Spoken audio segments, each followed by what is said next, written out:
మంచిది. ఈ ఉదయకాల సమయంలో మరొక అంశాన్ని గురించి మనం ధ్యానించబోతున్నాం. గత కొన్ని వారాలుగా ఒక టాపిక్‌ని మనం ధ్యానిస్తున్నాం. ఇప్పటికి 5 విషయాలు మనం నేర్చుకున్నాం.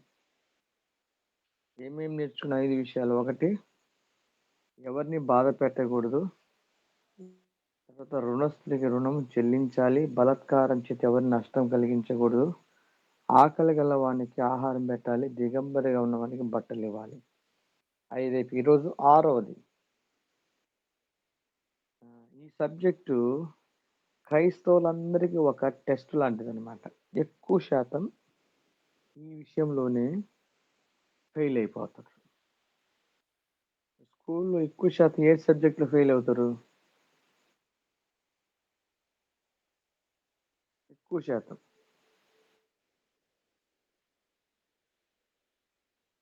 మ్యాథ్స్. మ్యాథ్స్ ఫెయిల్ అవుతారు ఎక్కువ శాతం. లెక్కలు. అలానే క్రైస్తవ జీవితంలో కూడా ఈ లెక్కల కానీ పోయేదంటే డబ్బు కానీ. చాలా సబ్జెక్టులు రాయటం, చదవటం ఈజీ కానీ మ్యాథ్స్ కాడికి వచ్చేసరికి ఇది కష్టమే. అక్కడ పడిపోతుంటారు, అక్కడ ఫెయిల్ అయిపోతుంటారు. క్రైస్తవ జీవితంలో కూడా ఎక్కువ శాతము ఈ లెక్కల కాడనే పడిపోతుంటారు. అంటే డబ్బులు కాడ. కడప కర్నూలు ఆ ఏరియా వెళ్ళిందంటే నంద్యాల కడప ఏరియా లెక్క అంటే వాళ్ళు డబ్బులు అంటారు. లెక్క, డబ్బును లెక్క అంటారు అన్నమాట. కాబట్టి క్రైస్తవులు కూడా ఎక్కువ శాతం లెక్కల్లో ఫెయిల్ అయిపోతారు. డబ్బు కాడ ఫెయిల్ అయిపోతారు. ఈరోజు చూద్దాం ఎలా ఫెయిల్ అయిపోతారు. ఇక్కడ మనం ఫెయిల్ కాకుండా ఉండాలంటే ఏం చేయాలో కూడా చూద్దాం. పరిశుద్ధ గ్రంథంలో నుండి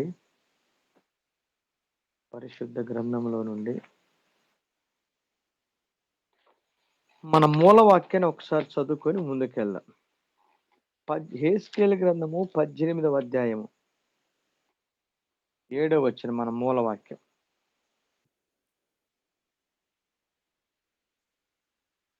చదవండి.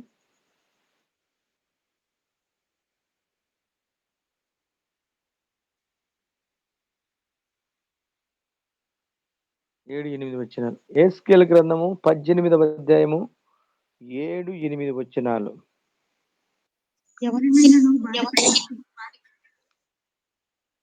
చదవమ్మా.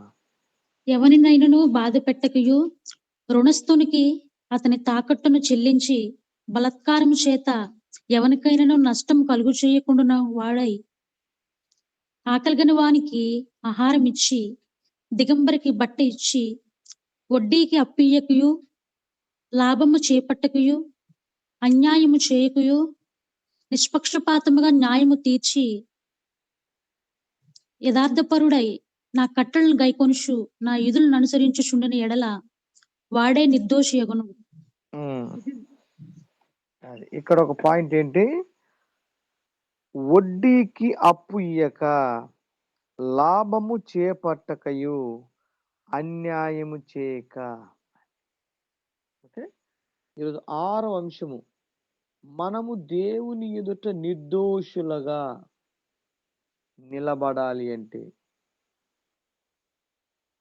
6వ విషయం ఏంటంటే వడ్డీకి డబ్బులు ఇవ్వకూడదు, వడ్డీ వ్యాపారము చేయకూడదు. దేవుడు డబ్బు విషయంలో ఒక భయంకరమైన మాట అన్నాడు. అంటే తిరుగులేని మాట. చూద్దాం, జాగ్రత్త వినండి. దేవుడు ఒక మాట చెప్పాడంటే అది చేయటానికి. ఓకే,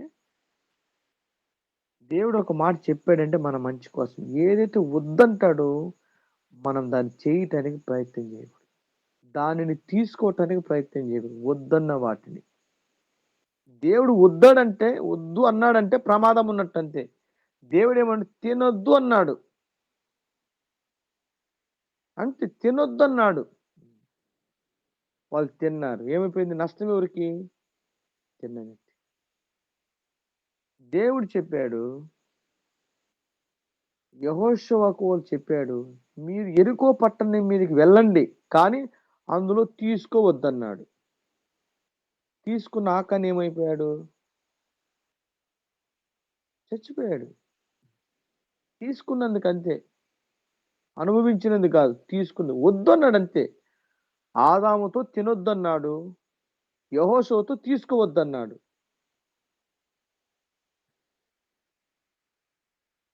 ఎప్పుడు గుర్తుపెట్టుకోండి, దేవుడు వద్దన్న వాటిని ఎప్పుడు చేయటానికి ప్రయత్నం చేయకూడదు. మరలా చెప్తున్నాను, దేవుడు వద్దు అన్న వాటిని తీసుకోకూడదు, తీసుకోవటానికి ప్రయత్నం చేయకూడదు. వద్దు అంటే వద్దు అంతే. ఇంకా ఏమైందంటే ఏదో ఒకటి జరిగిపోద్ది అంతే. తింటే ఏమైంది, తీసుకుంటే ఏమైంది, వెళ్తే ఏమైంది? దేవుడు బిలాంతో చెప్పాడు, వెళ్ళొద్దు అన్నాడు. చూడండి, వద్దు అన్న కాడ దేవుడు వద్దన్న పనులు చేసిన వాళ్ళు చాలా మంది నష్టపోయారు. దేవుడు ఆదాముకు చెప్పాడు తినొద్దు అన్నాడు, తిన్నాడు, శాపగ్రస్తులు అయిపోయారు. దేవుడు యెహోషువతో చెప్పాడు తీసుకోవద్దన్నాడు, తీసుకున్నాడు, ఆకాను చచ్చిపోయాడు. దేవుడు బిలాంతో చెప్పాడు వెళ్ళొద్దు అన్నాడు, ఏమైపోయాడు తెలుసా? తన జీవితంలో నష్టపోయాడు. ఇట్లా చాలా విషయాలు దేవుడు వద్దు అన్నాడంటే గుర్తు, వద్దన్న పనులు ఎప్పటికీ చేయటానికి ప్రయత్నం చేయకూడదు. వద్దన్న స్థలాలకు వెళ్ళకూడదు. దేవుడు చెప్పాడు దుష్టుల ఆలోచన చొప్పున నడవద్దన్నాడు, పాపుల మార్గమున నిలవద్దన్నాడు, అపహాసకులు కూర్చుండ చోట కూర్చుండ వద్దన్నాడు. ఎన్ని వద్దు, కానీ దేవుడు వద్దన్న పనులే మనం చేస్తా ఉంటాం. చదవని మొదటి కీర్తన చూద్దాం. గుర్తుపెట్టుకోండి, దేవుడు వద్దు అన్నాడంటే డేంజర్.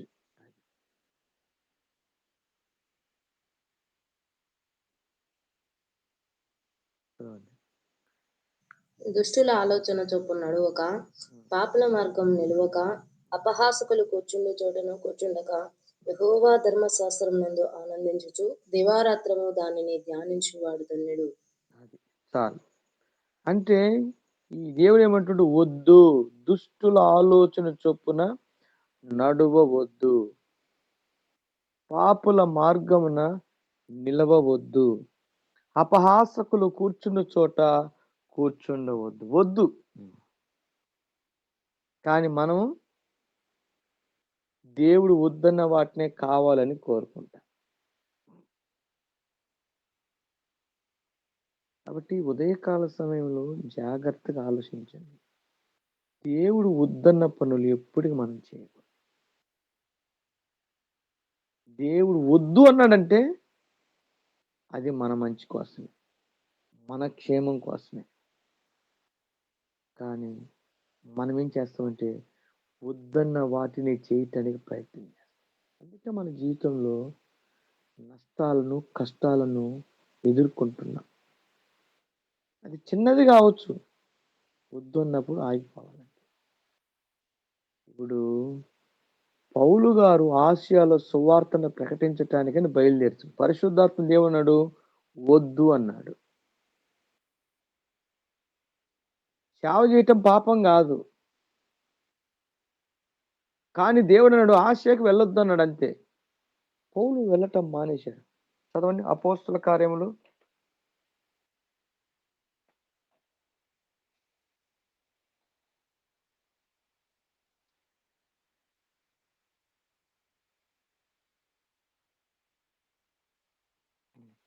16వ అధ్యాయము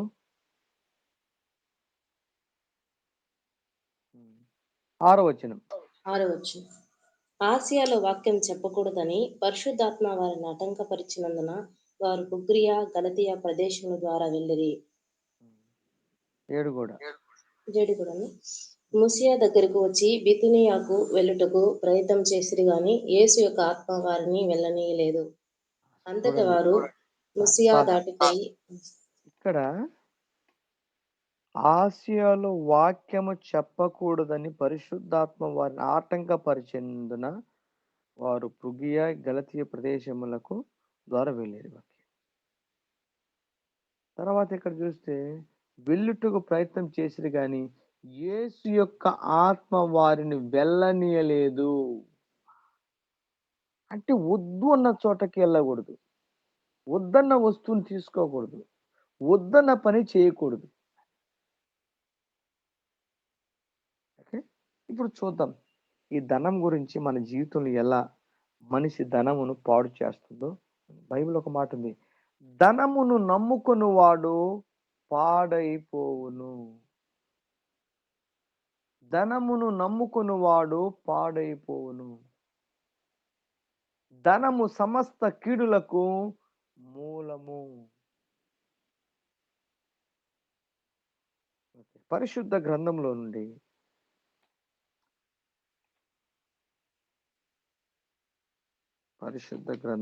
నుండి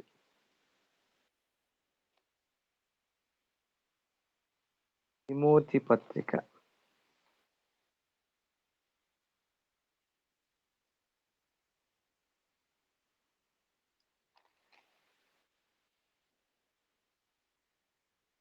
మొదటి తిమోతి, ఓకే, ఫస్ట్ తిమోతి పదవచనం. 6వ అధ్యాయం 6:10. 7 నుండి 10 వరకు జాగ్రత్త నిదానం. మనం ఈ లోకంలోనికి ఏమీయూ తేలేదు, దీని నుండి ఏమీయూ తీసుకొని పోలేము. కాగా అన్న వస్త్రములు గలవారమయ్యుండి వాటితో తృప్తి పొంది ఎందుము. ధనవంతులగుటకు అపేక్షించు వారు శోధనలోను ఉరిలోను అవివేకయుక్తములను హానికరములైన అనేక దురాశల్లోను పడుదురు. అట్టివి మనుషులను నష్టంలోను నాశనంలోను ముంచివేయును. ఎందుకనగా ధనాపేక్ష సమస్తమైన కీడులకు మూలము. కొందరు దానిని ఆశించి విశ్వాసము నుండి తొలగిపోయి నానా బాధలతో తమ్మును తామే పొడుచుకునిరి. కదా, నేను ఒకసారి చదువుతాను, అందరు వినండి. మనం ఈ లోకములోనికి ఏమీయూ తేలేదు, దీనిలో నుండి ఏమీయూ తీసుకుని పోలేము. కాగా అన్న వస్త్రములు గల వారమయ్యుండి వాటితో తృప్తి పొందుదుము. అద్భుతమైన మాట. దేవుడు ఏమంటున్నాడు, మనం ఈ లోకములోనికి ఏమీ తీసుకురాలేదు, వచ్చేటప్పుడు ఖాళీగా వచ్చాము, వెళ్ళేటప్పుడు కూడా ఖాళీగా వెళ్తాము. వచ్చేటప్పుడు ఖాళీతో వచ్చాము, వెళ్ళేటప్పుడు కూడా ఖాళీగానే వెళ్తాం. కాబట్టి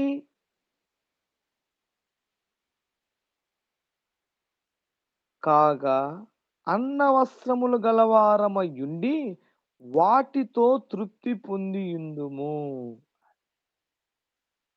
డబ్బును బట్టి ఎప్పుడు కూడా గుర్తుపెట్టుకో, నువ్వు తృప్తి పొందకూడదు. ఎందుకంటే ధనము నీకు తృప్తినివ్వలేదు. ప్రపంచంలో ఇప్పటికి ఎవరైనా నాకు డబ్బు చాలు అన్న వాళ్ళు ఉన్నారా? నాకు డబ్బు చాలు లేరు. కావాలి ఎంత సంపాదించినా కావాలి అంటుండ్రు కానీ నాకు డబ్బు చాలు, ఎక్కువైపోయినది అని ఉన్నదా? ఎవరు లేరు. అంటే ఒక వ్యక్తి ధనము ద్వారా ఎన్నటికీ తృప్తి చెందడు. చచ్చిపోయేంత వరకు డబ్బు డబ్బు డబ్బు డబ్బు డబ్బు. కాబట్టి ధనము మనిషికి తృప్తినివ్వలేదు. అందుకనే ధనాన్ని బట్టి నువ్వు తృప్తి చెందొద్దు. దేన్ని బట్టి? అన్న వస్త్రములు గల వారమై వాటి యందు తృప్తి అవి కావాలి చచ్చిపోయేంత వరకు. కానీ వాటిని బట్టి మనం తృప్తి చెందాలి, కానీ ధనాన్ని బట్టి తృప్తి చెందాలనుకుంటే అది చాలా అసాధ్యం. ఏం చేద్దాం? 9వ వచనం, ధనవంతులగుటకు అపేక్షించువారు ఒకటి శోధనలోను. ధనము మనిషిని శోధనలో పడేస్తుంది. ధనము నిన్ను శోధిస్తుంది, శోధనలో పడేస్తుంది. ఎంతమంది దేవుడు ధనం విషయంలో ఎంతమంది తప్పిపోయారు. గొప్ప అపోస్తలుడు యోధా గారు ధనాన్ని బట్టి అపోస్తలత్వాన్ని కోల్పోయాడు. బిలాము ప్రవక్త ధనము వెంబడించాడు. ధనము కోసం ఎంతో మంది ధనం విషయంలో ఫెయిల్ అయిపోయారు. కాబట్టి ధనవంతులకు ధనవంతులగుటకు అపేక్షించే వారు శోధనలోను ఖచ్చితంగా శోధనలో పడతారు. నీకు ధనాశ ధన పిచ్చుందా, ఏదో ఒక రోజు నువ్వు దాంట్లో ఫెయిల్ అయిపోతావు. ధనాశ అనేది చాలా చెడ్డ గుణం అన్నమాట. అది ఏదో ఒక రోజు నిన్ను శోధనలో పడేస్తుంది, నువ్వు పడిపోతావు అంతే.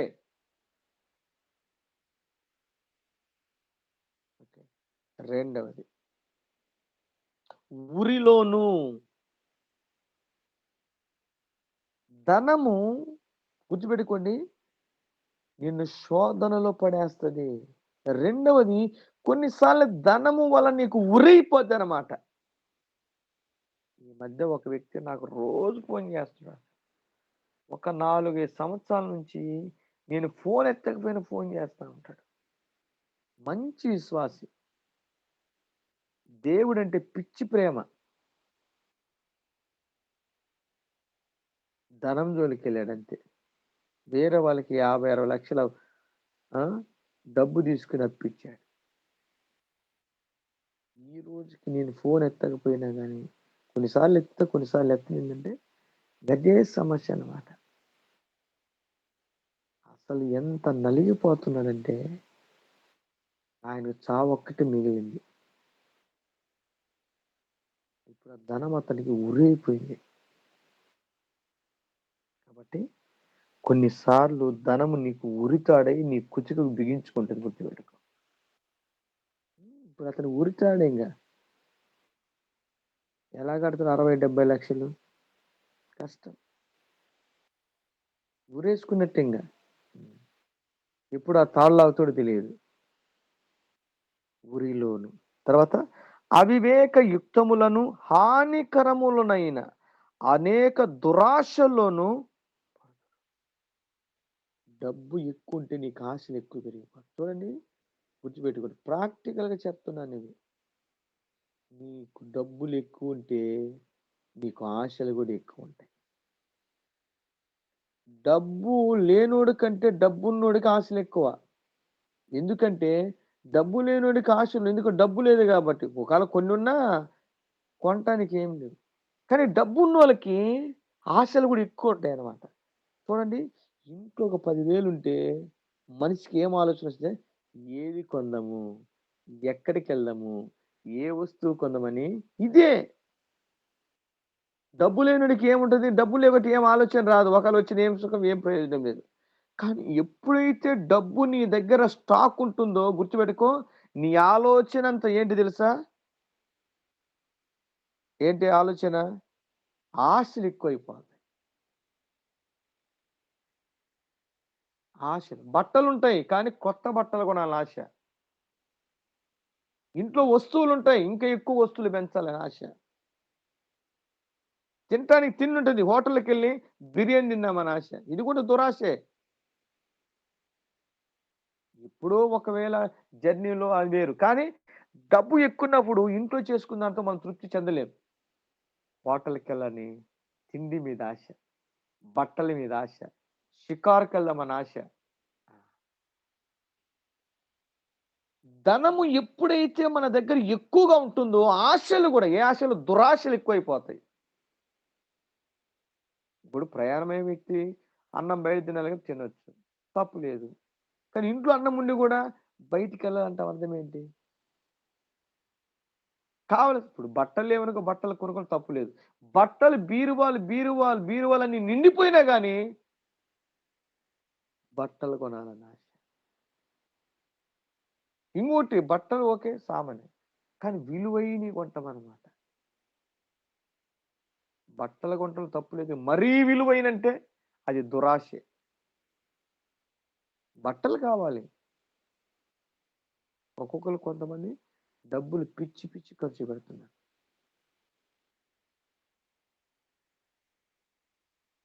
ఓకే. ఒక మీడియంలో మోస్తారు, తప్పు లేదు. ఒక్కొక్కరు 10,000, 20,000, 50,000, ₹1,00,000, ₹1,00,00,000 చీరలు కూడా కడుతున్నారు. అవసరం లేదు. నీ స్థాయి దగ్గర ఓకే. ఏది కట్టుకున్నా అయ్యే కదా. అట్టని మరి చీప్‌గా అవసరం లేదు. కానీ దురాశ అది. కాబట్టి ధనము నీ దగ్గర ఎక్కువగా ఉంటే నీకు దురాశలు ఎక్కువ వచ్చేస్తుంటాయి. అంటే ఉన్న వాటి యందు తృప్తి చెందక లేని వాటి మీదకెళ్ళిపోద్ది.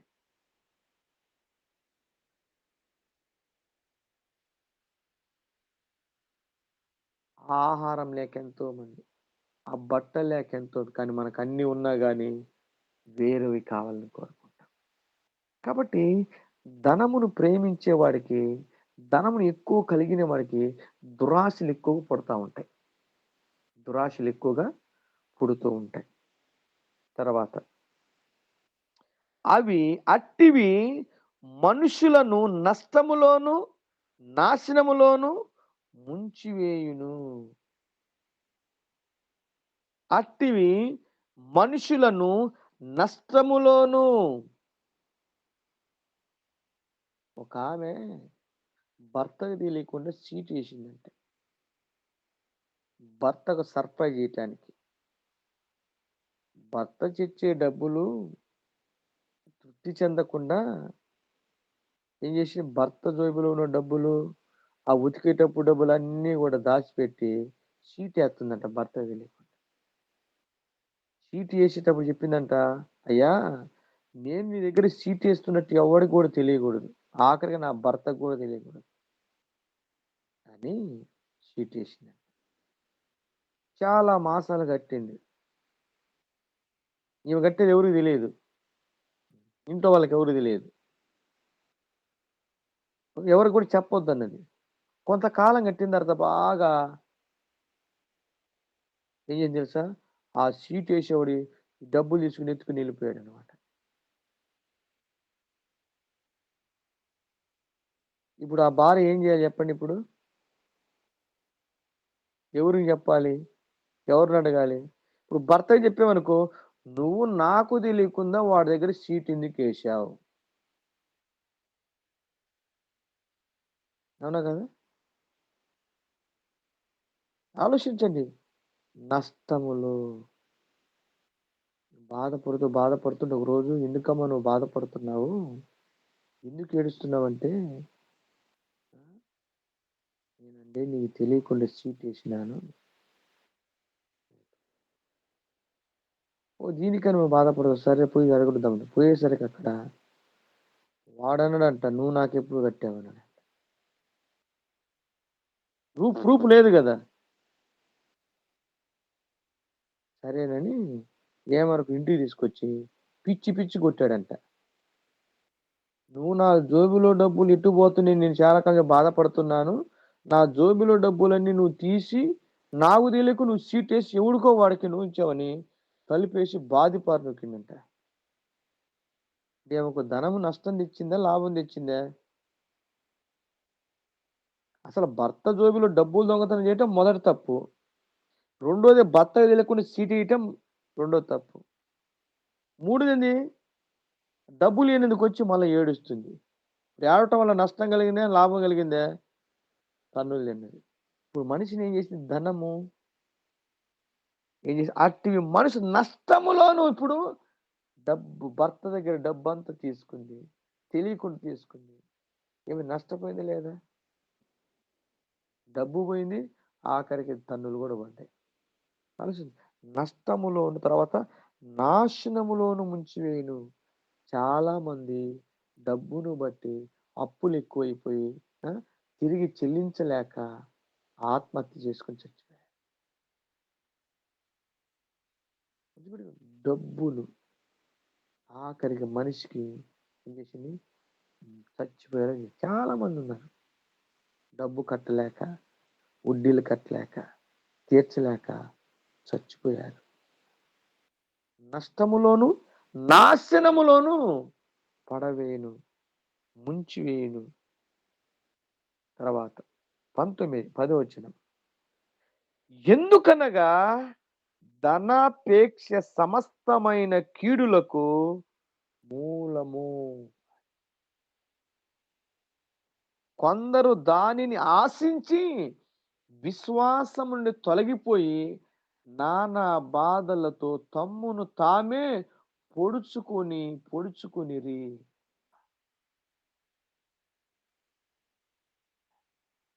ఆలోచించండి. కాబట్టి జాగ్రత్త, ధనము విషయంలో చాలా జాగ్రత్తగా ఉండాలి. గుర్తుపెట్టుకో. మనీ అనేది ఈవిల్ అన్నమాట. అదొక ధన పిచాచి. గుర్తుపెట్టుకో. ధన పిచాచి, అదొక దెయ్యం. అది మనిషిని నవ్విస్తుంది, మనిషిని కవ్విస్తుంది, నవ్విస్తుంది, ఏడిపిస్తుంది. నెల్లూరు ప్రాంతంలో ఒక ఆయన లాటరీ వేసాడంట. ఎస్ఐ గారు లాటరీ వేసరికి ₹1,00,000 లాటరీ. ఒక దినం లాటరీ ఎత్తుతారు కదా, ఆ లాటరీ ఎత్తితే ఎస్ఐ గారి పేరు వచ్చిందంట. ఇది వాళ్ళు ఫోన్ చేసి, సార్ కంగ్రాచులేషన్, ఏంటంటే నీకు లాటరీ తగిలిందంట. ఎంతంటే 1,00,000 అంట. ఆ 1,00,000 తగిలింది చెప్పగానే ఆనందంతో తట్టుకోలేక గుండెకి చచ్చిపోయింది. చెప్పే జోక్ కదా, రియల్ చెప్తున్నా. అంటే 1,00,000 తగిలింది అమ్మా అని సంతోషించడానికి ఇంకా అంటే అట్లనే నవ్వుతూ నవ్వుతూ గుండె వెగసకపోయింది. అంతే, గుండె ఆగిపోయింది. ₹1,00,000 అన్నాడంతే. ఆ సంతోషం, ఆనందం తట్టుకోలేక గుండె ఆగిపోయి చచ్చిపోయింది. లాటరీ ఎంత పని చేసిందో. ఒక ఉద్యోగస్తుడి ప్రాణాన్ని తీసేసింది. అంటే ఇప్పుడు అక్కడ చూడ, వాస్తవానికి లాటరీ తగిలింది అంటే ఈ ధనం అని నిజంగా చెప్పాలని బైబిల్ చెప్తుంది, సమస్త కీడులకు మూలము. ధనము మనిషిని అంటే నవ్విస్తుంది, ఏడిపిస్తుంది. కాబట్టి ఏమంటుందంటే, ఎందుకు ధనాపేక్ష సమస్తమైన కీడులకు మూలము, కొందరు దాన్ని ఆశించి విశ్వాసం తొలగిపోయారు. కొందరేమో తమ్మును తామును పొడుచుకొని చచ్చారు. వచ్చిన కొత్తలో కొంతమంది వేరే ఊర్ల నుండి నా దగ్గరికి చర్చికి వచ్చేవాళ్ళు. అప్పుడప్పుడు వాళ్ళకి ఏదైనా అవసరం అయితే నేను డబ్బులు ఇచ్చేవాడిని. పాప విశ్వాసులు కదా, బాధల్లో ఉన్నారని డబ్బులు ఇచ్చేవాడిని. అయితే వారు నాకు తిరిగి నేను అడగను. విశ్వాసులకు నేను డబ్బులు ఇస్తే అప్పటికి అడగను. ఈ రోజు కూడా నేను విశ్వాసులకు ఇస్తే ఎప్పుడైనా అవసరం వస్తారు, పాప తప్పు లేదు. నేను ఎప్పుడు కూడా విశ్వాసుల దగ్గర ఇచ్చిన డబ్బులు తీసుకోను, ఇంతవరకు తీసుకోను. ఓకే. అయితే కొంతమందికి అవసరంలో ఉన్నారంటే ఇచ్చే నేను. అయితే అట్లా 1-2 సంవత్సరాలు అయిన తర్వాత ఒక్కొక్కరు ఎవరికైతే ఇచ్చారో 2-3 కుటుంబాలకి ఇచ్చారు. వాళ్ళు చర్చికి రావటం మానేశారు.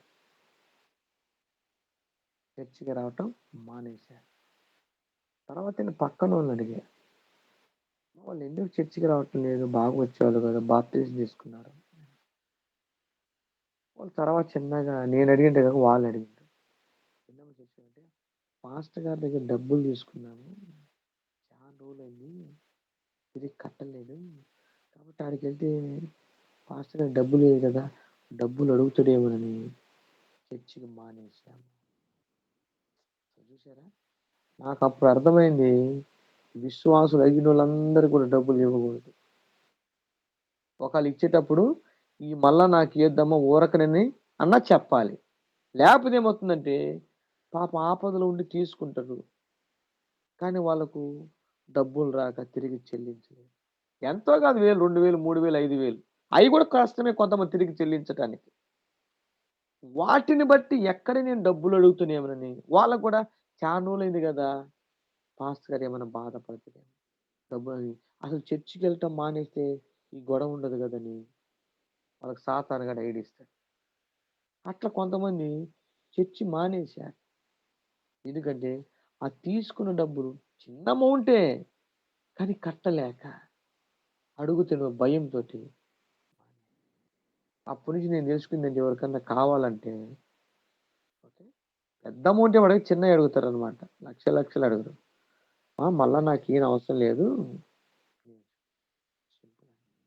కొన్నిసార్లు అది కూడా ఏం చేస్తుంది, విశ్వాసం నుండి మంచిగా రక్షణ పొందారు, మారు మనసు పొందారు, బాప్తీసం తీసుకున్నారు.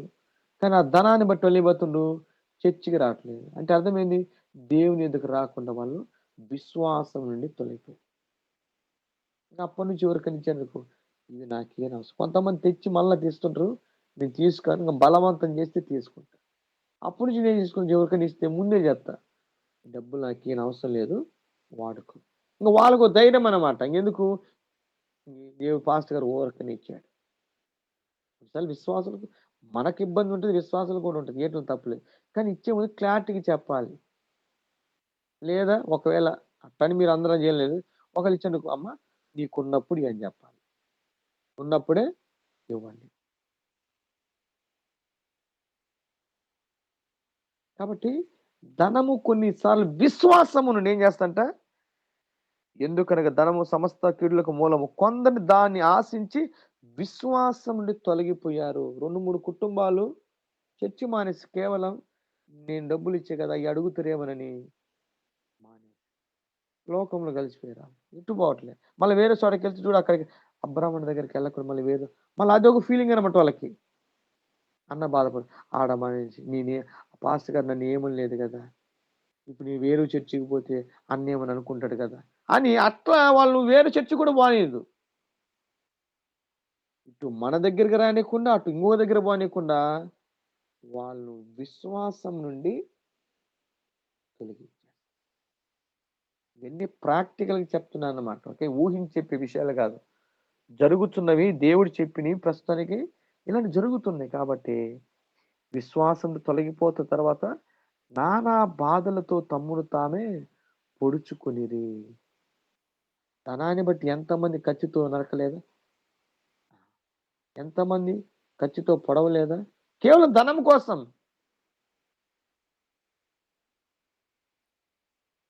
ఒక వ్యక్తి రూపాయి కోసం వేరే వ్యక్తిని చంపేశాడంటే, రూపాయి కోసం. టీ తాగి, అప్పట్లో రూపాయే కదా టీ, ₹2 ఇచ్చాడంట, రూపాయి తిరిగి ఇట్లందట. ఏంటంటే రూపాయి అంటే నువ్వు ఇచ్చింది రూపాయినంట. రూపాయి కోసం చంపేశాడు మనిషిని. మనిషి విలువెంత, రూపాయి విలువెంత. చాలా మంది వస్తా ఉంటారు కొట్టు దగ్గరికి, రూపాయి ఇస్తా ఉంటే ఇతను ₹2 నోటు ఇచ్చిందంట. ఆయనకేమో అది రూపాయలు అనుకుని తీసేసుకున్నాడు. ఎంత పోవట్లేదని. ఏంటంటే ₹2 ఇచ్చాను, రూపాయి నువ్వు ఇప్పుడు ఇచ్చానంట. అట్లా అంటే అట్లా గొడవ అయిపోయింది. రూపాయి కోసం అక్కడ ఆ వ్యక్తిని చంపేశాడంట. రూపాయి గుర్తుపెట్టు, ధనం అనేది అలా ఉంటుంది అనమాట. ఓకే, ఇప్పుడు మన టాపిక్ ఏంటంటే వడ్డీ. ఇప్పుడు మీరు చెప్పండి, వడ్డీ వ్యాపారం చేయవచ్చా చేయకూడదా? చేయకూడదన్న. అయితే క్రైస్తవులు ఎందుకు వడ్డీ వ్యాపారం చేస్తున్నారు? క్రైస్తవులకు తెలియదా? ఇంకొక విషాదకరం ఏంటంటే పాస్టర్లే వడ్డీ వ్యాపారం చేస్తున్నారు. పాస్టర్సే చేస్తున్నారు. నేను ఒక ఊరికి వెళ్ళా, పాస్టర్ గారు వడ్డీ వ్యాపారం చేస్తున్నారు.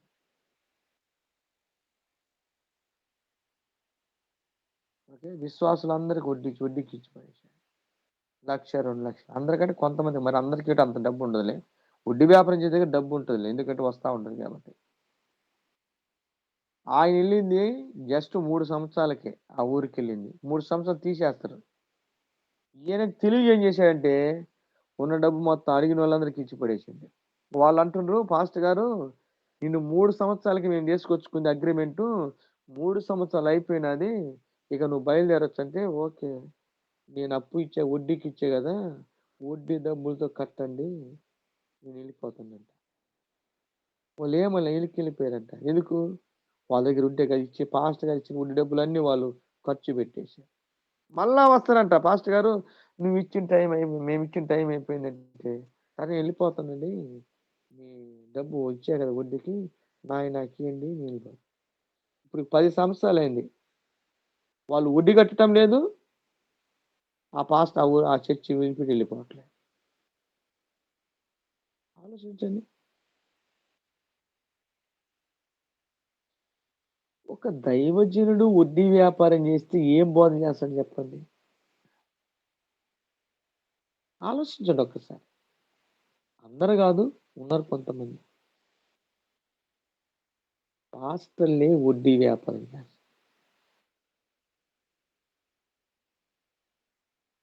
సరే, పాస్టర్ గారి కంటే దురాశ ఉంది, ఏదో చేశారు. మరి బైబిల్ తెలిసిన విశ్వాసులు కూడా వడ్డీ వ్యాపారం చేస్తున్నారు. అంటే దేవుడు వద్దన్న వాటిని ఎందుకు చేస్తారో నాకు అర్థం కాదు. ఇప్పటికి కూడా అర్థం కావట్లేదు సార్. దేవుడు వద్దన్న వాటిని చేసి ఏం సాధించడానికో నాకు అర్థం కావట్లే. ఆలోచించండి. ఇది మీకు చాలా బాధగా అనిపిస్తుంది, వినటానికి కూడా కష్టం అనిపిస్తుంది, నాకు తెలుసు. కానీ ఇది దేవునికి కూడా బాధ వేస్తుంది. ఇది ఏం బాధ అంటే, నేను వద్దన్న వాటిని ఎందుకు చేస్తున్నాను? నేను చెయ్యమన్న వాటిని చేయటం లేదు, వద్దన్న వాటిని చేస్తున్నాను. ఇప్పుడు దేవుడు చేయమన్న చేస్తే దేవునికి సంతోషం, మనకు. కానీ ఇప్పుడు సమస్య ఏంటంటే, దేవుడు చేయమని చాలా చెప్పాడు,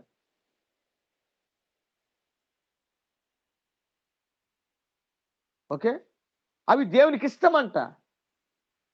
హెబ్రీయులకు రాసిన పత్రిక.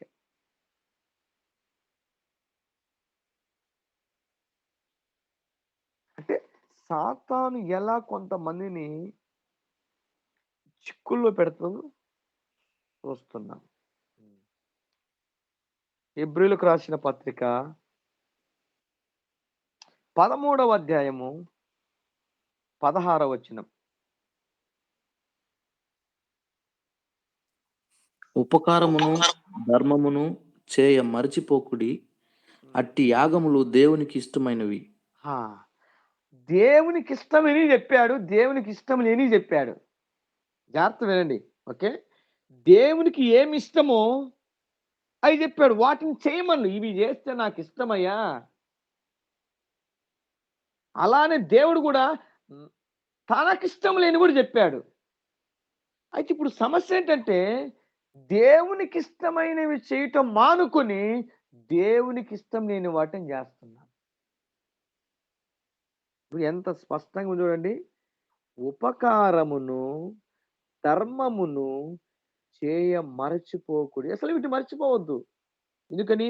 అట్టి యాగములు దేవునికి ఇష్టమైనవి. దేవుడు ఎంత మంచోడు, తన ఇష్టాలేదో మనకు చెప్తున్నాడు, తనకిష్టమైనవి చెప్తున్నాడు. అదే టైంలో దేవుడు తనకి ఇష్టం లేని వాటిని కూడా మనకు. ఇప్పుడు మనము ఏం చేయాలి? దేవునికి ఇష్టమైనవి చేయాలి. కానీ మనం దేవునికి ఇష్టమైన వాటిని చేయుటకు బదులుగా దేవునికి ఇష్టము లేని వాటిని చేస్తున్నాము. దేవునికి ఇష్టమైనవి చేసినప్పుడల్లా దేవుడు బహుగా సంతోషిస్తాడు, బహుగా ఆనందిస్తాడు. కానీ దేవునికి ఇష్టం లేని చేసినప్పుడు దేవుడు చాలా బాధపడతాడు, దేవుడు చాలా దుఃఖపడతాడు. ఈరోజు ఒక్క ప్రశ్న అడుగుతున్నాను, నువ్వు దేవునికి ఇష్టమైన వాటిని చేస్తున్నావా, దేవునికి ఇష్టం లేని వాటిని? కొంతమంది భార్యలు అంటారు, అండి అండి నీకేమి ఇష్టమో చెప్పు, నేను ఉండి పెడతా. అవునా కదా? మంచి విషయం. మరి దేవుని కూడా అదే అడగొచ్చుగా మనం. యేసయ్య నీకు ఇష్టమైంది. ఇప్పుడు భార్య తన భర్తను సంతోషపెట్టడానికి భర్త ఇష్టాన్ని భర్త యొక్క ఇష్టాన్ని తెలుసుకుంటది. అలానే నిన్ను సృష్టించిన వాడు నీకు భర్త అయి ఉన్నాడు. భర్త అనగా ప్రభు, అధికారి. మనము కూడా ఏం చేయాలంటే, యేసయ్యా నీకిష్టమైన ఏంటిది? నీకిష్టమైన ఏంటి? ఎప్పుడైనా అడిగావా? ఎక్కువ శాతం అసలు ఇష్టం లేని అడగకపోయినా పర్లే. అప్పుడు మా పిల్లల్ని పిలిచి, జెర్సన్ నర్సరీని పిలిచి నాయన కూర్చోబెట్టుకొని, నాలో నీకు నచ్చినవి చెప్పురా అని చెప్తా. వాళ్ళు నేనేం ఫీల్ గాను చెప్పండి. అయి అయిపోగానే నాలో నీకు నచ్చనివి చెప్పురా అని అడుగుతా. ఇష్టమైనవి చెప్పమన్నప్పుడు వాళ్ళు నచ్చింది చెప్పంటే బాగా చెప్తారు. కానీ ఇష్టం లేనివి చెప్పురంటే కొంచెం వెనుకాడుతారు. వాళ్ళు చెప్తే ఏమనుకో నేను చెప్తాను. నువ్వేం ఫీల్ కావద్దు. చెప్పు.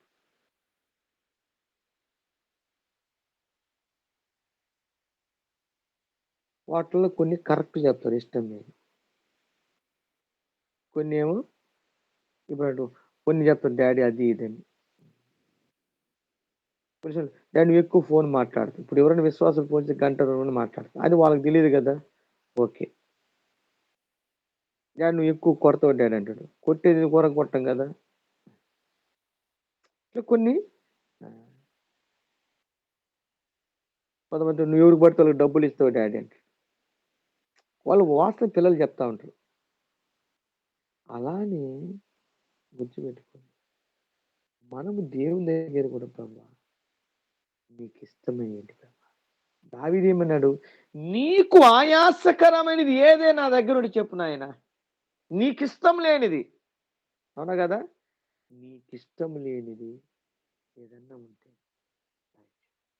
నేను దాన్ని తీసివేసుకోవటానికి తొలగించుకోవటానికి ఇష్టపడతాను. దేవుని మనం అడగాలి. ప్రతిరోజు నీ ఇష్టం ఏంటయ్యా? నీ చిత్తం ఏంటయ్యా అని అడగాలి. ఓకే. దేవుడు అంటున్నాడు, ఉపకారమును ధర్మమును చేయ మర్చిపోకుడి. అట్టి యాగములు దేవునికి ఇష్టమైనవి. ఇప్పుడు ఒక మాట దేవునికి ఇష్టమైనవి చేయటానికి ప్రయాసపడుతున్నావా? దేవునికి ఇష్టం లేని వాటిని చేయటానికి కష్టపడుతున్నావా? దేవునికి ఇష్టం లేని పని నువ్వు ఏది చేసినా నీకు నష్టమును, కష్టమును, నాశనమును తప్ప ఏ లాభము ఉండదు. దాని ముగింపు విషాదమే. ఉదాహరణకి ఇష్టం లేని వ్యక్తి, దేవునికి ఇష్టం లేని వ్యక్తిని చేసుకున్నావా? నరకమే. ఏది ధనమే కదా, ఏదైనా కదా, దేవునికి ఇష్టం లేదు నువ్వు ఏది చేసినా నీకు నష్టము, కష్టము, నాశనము తప్ప మేలు గాని, మంచి గాని, లాభము గాని ఏమి ఉండదు. వద్దన్న పండును తిన్న ఆదాము వాళ్ళకి ఏమైనా లాభం ఉందా? ఒక్క లాభం చెప్పండి. ఏ లాభం లేదు. వద్దన్నటువంటి సొమ్మును తీసుకొచ్చిన ఆకాను ఏమైనా లాభం ఉందాడా? మొత్తం చచ్చిపోయారు. ఎలీషా చెప్పాడు గేహజీ, వద్దు నాయన నాకు వద్దని చెప్పి. వద్దన్న సొమ్ము తెచ్చి ఇంట్లో పెట్టుకోండి గేహజీ, ఏమైనా లాభం ఉందా? మొత్తానికి జబ్బులు వచ్చాయి, రోగాలు వచ్చేసాయి.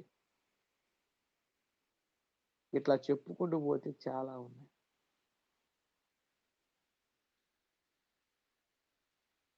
కాబట్టి వద్దన్న పని ఎప్పుడు చేయటానికి ఎన్నటికీ ప్రయత్నము చేయవద్దు. వద్దన్నాడంటే అందులో ఆశీర్వాదం లేదు, అందులో దీవెన లేదు, అందులో క్షేమం లేదు. అది మనకు మంచిది కాదు. ఓకే. ఇప్పుడు మనం ధనం కోసం ఇంత చెప్పడానికి ఎన్ని ధనం. ఎందుకంటే ధనము సమస్త కీడులకు మూలము.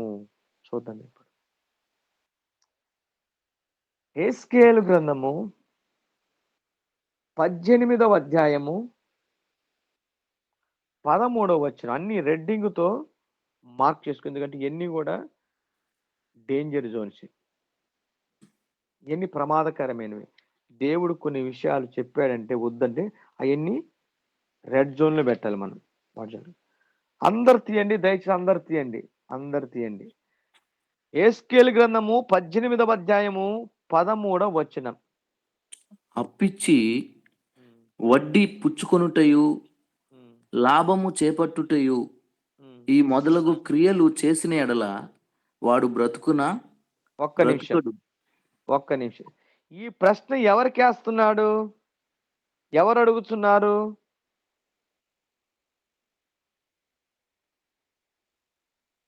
గమనించండి. అప్పిచ్చి వడ్డీ పుచ్చుకొనుటయు లాభము చేపట్టయు ఈ మొదలగు క్రియలు చేసిన వాడు బ్రతుకునా? దేవుడేమని తెలుసా? బ్రతుకడు. ఈ హేయ క్రియలన్నీ చేసెను గనుక అవశ్యముగా వానికి మరణశిక్ష విధింపబడును. వాడు తన ప్రాణమునకు తానే ఉత్తరవాదియగును. వడ్డీ వ్యాపారం చేసే వారికి దేవుడు చెప్పేమేంటంటే, నువ్వు వడ్డీ వ్యాపారం చేస్తే చచ్చిపోతావండి. ఇదొక మరణ శిక్ష. దీన్ని మనం ఎలాగంటే, ఇప్పుడు వ్యభిచారం చేసిన వానికి శిక్ష ఏంటి? రాళ్ళతో కొట్టి, అవునా కదా, చంపాలి. అంటే వ్యభిచారానికి శిక్ష ఏంటంటే మరణదండన అంతే.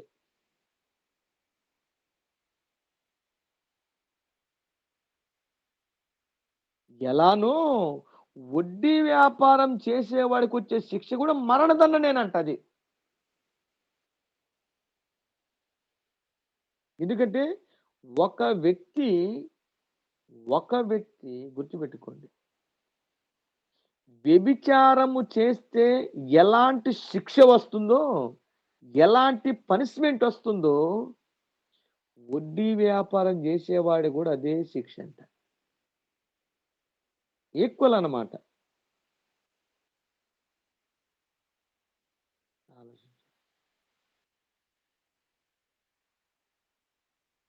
అర్థమవుతుంది మాటలు. ఒకరోజు యేసుక్రీస్తు దగ్గరికి కొంతమంది వచ్చారు, శాస్త్రుల పరిషత్ వచ్చి ఒక ఆమెను పట్టుకొచ్చారు. అప్పుడు అంటున్నారు, అయ్యా, మా మోషే ధర్మశాస్త్ర ప్రకారము వ్యభిచారం చేసిన వారిని రాళ్లతో కొట్టి చంపాలి. వ్యభిచారానికి శిక్ష ఏంటి? మరణ శిక్ష. అలానే వడ్డీ వ్యాపారం చేసేవాడికి శిక్ష ఏంటి? మరణ శిక్ష. ఎవరంటున్నారు? దేవుడే చెప్తున్నారు. ఇప్పుడు మీరు ఒకసారి ఆలోచించండి. కొంతమంది దానికి భయపడతారు కానీ దీనికి భయపడరు. అంటే వాళ్ళ దృష్టి ఏంటంటే శిక్ష ఒకటైన సంగతి తెలియదు. ఆ పాపం వేరు, ఈ పాపం వేరు కదా. మీరు ఆలోచించండి, సాతాను కూడా వాడు ఎంత కన్నింగ్ ఫెల్ అంటే వ్యభిచారము చేయటానికి కొంతమంది భయపడతారు, కానీ వడ్డీ వ్యాపారం చేయటానికి భయపడరు. కానీ వీళ్ళకి తెలియని ఒకటి ఏంటంటే రెండిటికి ఒకే శిక్ష అన్న సంగతి తెలియదు. ఇప్పుడు ఉల్లిగడ్డ దొంగతనం చేసినా వాడిని దొంగోడు అంటాం మనం, ₹1,00,00,000 దొంగతనం చేసినా దొంగోడు అంటాం, అవునా కదా? రెండు దొంగే. ఇక్కడ మనం తెలుసుకున్న సత్యం ఏమిటంటే వ్యభిచారం ఎవరైతే చేస్తారో, వ్యభిచారం చేసేవాడికి దేవుడిచ్చిన శిక్ష ఏంటంటే మరణ శిక్ష. ఏంటి? మరణ శిక్ష. అయితే వడ్డీ వ్యాపారం చేసేవాడికి దేవుడిచ్చిన శిక్ష ఏంటి? సేమ్. ఏంటిదంట చూడు, అప్పిచ్చి వడ్డీ పుచ్చుకొనుటయు లాభము పట్టుటయు ఈ మొదలగు క్రియలు చేసిన ఎడల వాడు బ్రతుకునా? ఆన్సర్ ఏంటి? బ్రతుకడు. ఈ హేయ క్రియలన్నీ చేసెను గనుక అవశ్యముగా, ఖచ్చితముగా, నిశ్చయముగా వానికి మరణ శిక్ష విధింపబడును. వాడు తన ప్రాణమునకు తానే ఉత్తరవాది. వీళ్ళు ఎంతమందికి అర్థమైతే నా దేయటం లేదు. జాగ్రత్తగా ఆలోచన. ఎందుకంటే దేవుడు వ్యభిచారం చేసిన వాడికి ఏ శిక్ష పడుతుందో వడ్డీ వ్యాపారం చేసిన వాడికి కూడా అదే శిక్ష అంట. వాళ్ళు చేసే క్రియలు వేరు కానీ పనిష్మెంట్ మాత్రము ఒకటే. ఒకటే కదా? ఒకటే. కానీ మనోళ్ళకి తెలియక వ్యభిచారం అంటే పెద్ద పాపం కదా అనుకుంటారు. వడ్డీ వ్యాపారం అంటే పాపమే, మన డబ్బు కదా అనుకుంటారు. కానీ అది మన దృష్టిలో, కానీ దేవుని దృష్టిలో రెండూ పాపమే. ఎందుకంటే రెండిటికి ఒకే శిక్ష. వ్యభిచారం చేసిన వాడికి మరణ శిక్షే, వడ్డీ వ్యాపారం చేసిన వాడికి కూడా మరణం. ఆలోచించారు. కాబట్టి ఎన్నటికి నీ మీదికి నీవే మరణాన్ని కొని తెచ్చుకునే వ్యక్తిగా నువ్వు ఉండొద్దు. ఈ మాటలు చెప్పేది అబ్రాం పాస్టర్ కాదు, దేవుడు చెప్తున్నాడు. ఈ మాటలు పరిశుద్ధ గ్రంథంలో రాసినవి. ఆయన ఎప్పుడు అబద్ధం ఆడతాడా? అబద్ధం ఆడు. Okay, next. కాబట్టి మీరు గుర్తుపెట్టుకోండి, వడ్డీ వ్యాపారం జోలికి వెళ్ళొద్దు. ఏదైనా బిజినెస్ చేసుకొని వడ్డీ బిజినెస్ చేయొద్దు నువ్వు. ఎందుకంటే అది పెద్ద తరతరాలకు శిక్ష వచ్చేస్తుంది. అవన్నీ వివరించాలంటే భయం వేస్తుంది మీకు, అది దాంట్లో వెళ్ళాలంటే. ఓకే, 17వ వచనం చదువుదాం. బీదవాని మీద అన్యాయముగా చెయ్యి వేయక, లాభము కొరకు అప్పియకయు వడ్డీ పుచ్చుకొనకయు ఉండినవాడై, నా విధులను ఆచరించుచు నా కట్టడలను అనుసరించుచు ఉండిన ఎడల అతడు తన తండ్రి చేసిన దోషమును బట్టి చావడు, అతడు అవశ్యముగా బ్రతుకును. అబ్బా, మీరు ఒక్కసారి ఆలోచించండి. వడ్డీ ఇచ్చేవాడేమో చచ్చిపోతాడంట, వడ్డీ వ్యాపారం చేయని వాడేమో బ్రతుకుతాడంట. అక్కడేమో నిశ్చయముగా వాడు చచ్చును, ఇక్కడ చావడు, అవశ్యముగా వాడు. అక్కడేమో అవశ్యంగా వాడు చస్తాడు, ఇక్కడ అవశ్యముగా వాడు బ్రతుకును. వడ్డీ వ్యాపారం అనేది నీ ప్రాణానికి ముప్పు తెచ్చే పని. కాబట్టి నీ ప్రాణాన్ని నీ చేతులతో తీసుకోవద్దు. వడ్డీ నీ ప్రాణానికి ముప్పు. ఓకే, నేను కొన్ని చోట్ల వెళ్ళి కఠినంగా చెప్తాను. అంటే ఈ మన మీద, ప్రజల మీద చేస్తున్నారు, మనకు అది కాదు. దేవునికి ఇష్టం లేదు, దేవునికి ఇష్టం లేనంటే చెప్పాలి. కొంతమంది ఈ విషయాలు చెప్తే నా మీద కోపడతారు, అయినా పర్వాలేదు. కొన్నిసార్లు నన్ను పిలవరు, అయినా పర్వాలేదు. సత్యము ఉన్నది ఉన్నట్టుగానే చెప్పాలి. ఇప్పుడు ఒక వ్యక్తి వడ్డీ వ్యాపారం చేస్తూ తెలిసి చెప్పకపోతే అతడు ఏమైపోతాడు? ఆ వ్యాపారం చేసి చచ్చి నరకానికి వెళ్ళిపోతాడు. మనం ఏం చేయాలి? సత్యాన్ని చెప్పాలి. అప్పుడు సత్యము మిమ్ములను స్వతంత్రులుగా చేయును.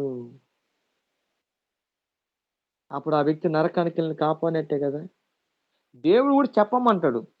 ఎస్కేల్ అంటాడు, ఇర్మియా గాని ఏంటంటే, మేము ఎంత చెప్పినా వాళ్ళు వినరంటే, వాళ్ళు విన్నా వినకపోయినా నువ్వు చెప్పు, తర్వాత వాళ్ళంతా నేను చూస్తానంటాడు. అనడా లేదు దేవుడు? వాళ్ళు వినినను వినకపోయినా నువ్వు చెప్పు, తర్వాత నెక్స్ట్ నేను. ఒక్క నిమిషం.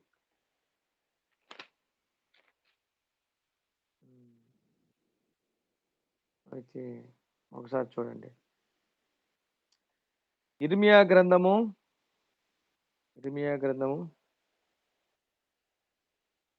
ఎస్కేల్ గ్రంథము 3వ అధ్యాయము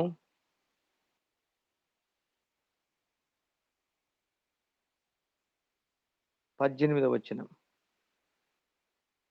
అవశ్యముగా నీవు మరణమవుదువని నేను దుర్మార్గుని గురించి ఆజ్ఞేయగా, నీవు అతని హెచ్చరిక చేయకయు అతడు జీవించున్నట్లు తన దుర్మార్గతను విడిచి పెట్టవలనని వారిని హెచ్చరిక చేయకయు ఉండిన ఎడల, ఆ దుర్మార్గుడు తాను చేసిన దోషమును బట్టి మరణమవును, కాని అతని రక్తమునకు నిన్ను ఉత్తరవాదిగా ఎంచుదును. చాలా కొన్నిసార్లు చెప్పకపోవడం కూడా మంది పాపం అయిపోద్ది.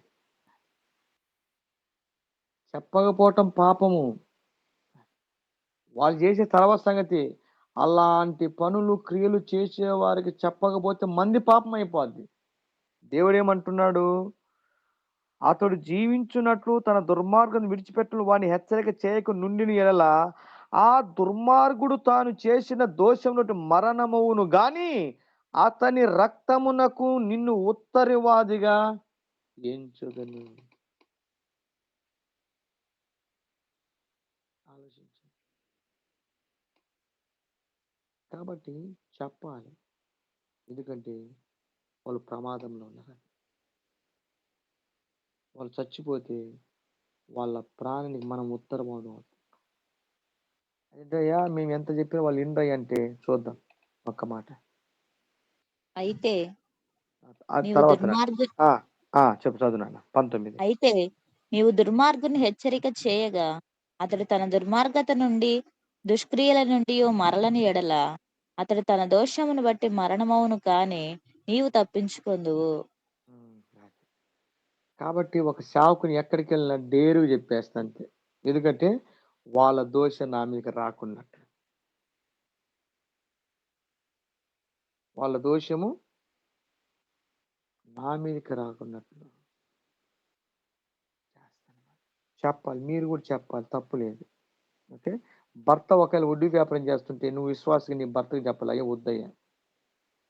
కొన్నిసార్లు భార్య చేస్తుంటే భర్త చెప్పాలి, అయ్యా. కొన్నిసార్లు పిల్లలు చెప్పాలి. ఇట్లా మనకు మనం చెప్పుకోవాలి. ఎందుకంటే ప్రమాదం అని తెలిసింది కూడా మనం చేస్తే, ఎందుకంటే తెలియక పౌలను నేను తెలియక పాపం చేసే కాబట్టి క్షమించబడ్డాను. తెలిసి చేస్తే తెలిసి చేసిన పాపానికి క్షమాపణ ఉండదు. తర్వాత ఓకే 25, 26, 27 వచ్చిన చదవండి. వారు బహుగా తిరుగుబాటు చేయువారు కనుక నీవు మౌనివై వారిని గద్దింపక ఉండునట్లు నేను నీ నాలుక నీ అంగిటిని అంటుకొన చేసేదను. అయితే నేను నీతో మాట్లాడి నీ నోరు తెరచెదను. వారు తిరుగుబాటు చేయువారు కనుక నీవు వారి యొద్దకు పోయి వినువాడు వినుగాక, విననొల్లని వాడు విననొల్లక యుండునుగాక అని ప్రభువగు యెహోవా సెలవిచ్చుచున్నాడని వారితో చెప్పవలెను. దేవుడు ఏమంటుండు, నేను చెప్పమని చెప్పంతే, విన్నా వినకపోయినా నువ్వు చెప్పాలి. ఎందుకంటే రేపు అతన్ని నేను శిక్షించేటప్పుడు అడుగుతాను, నువ్వు ఎందుకు నన్ను నరకం లేస్తున్నావు అని అడిగినప్పుడు నువ్వు వడ్డీ వ్యాపారం చేసావు అన్నాడు అనుకో. వడ్డీ వ్యాపారం అనే పాపం ఎక్కడుందయ్యా అన్నాడు అనుకో, అంటే అర్థమైతే తెలియదనే కదా. నాకు ఈ విషయం తెలియదు ప్రభా, వడ్డీ వ్యాపారం చేయటం తప్పని పాపమని నాకు తెలియదు అని అనుకో, దేవుడు అతన్ని శిక్షించడానికి లేదు రైట్స్. అందుకని దేవుడు ఏమనంటే నువ్వు చెప్పు అన్నాడు అనుకో, పలానా టైం నువ్వు చెప్పిన వీడియో క్లిప్ ఆడియో మొత్తం వినిపిస్తా, పలానా రోజు నువ్వు తప్పు చేస్తున్నావు, అది మంచిదిగా చెప్పాను, నా సేవకుని పంపించాను, చెప్పాడు, నువ్వు వినలేదు కాబట్టి. అట్లా అందరు కాదు, కొంతమంది ఈ కేటగిరీకి చెందిన వాళ్ళకి అది దేవుడికి సాక్ష్యం అనమాట. దేవుడు కొన్నిసార్లు సువార్తకి వెళ్ళమన్నాడు, సువార్త చెప్పమన్నాడు, వాళ్ళు వద్దంటే ఏమన్నాడు, వచ్చేటప్పుడు కాళ్ళ ధూళి, ఎందుకంట సాక్ష్యం అంట. ఏంటి సాక్ష్యము, మనం ఆ ఊరికి వెళ్ళి నడుచుకుంటూ వెళ్ళాం కదా, మన కాళ్ళకి ఏమైంది, మట్టి దుమ్మంటింది, రేపంట సాక్ష్యం అంట ధూళేనంట. దేవుడు మన కాళ్ళకున్న ధూళిని సాక్షిగా వాడుకుంటాడు, రేపు ఆ దుమ్మే చెప్తుందంట.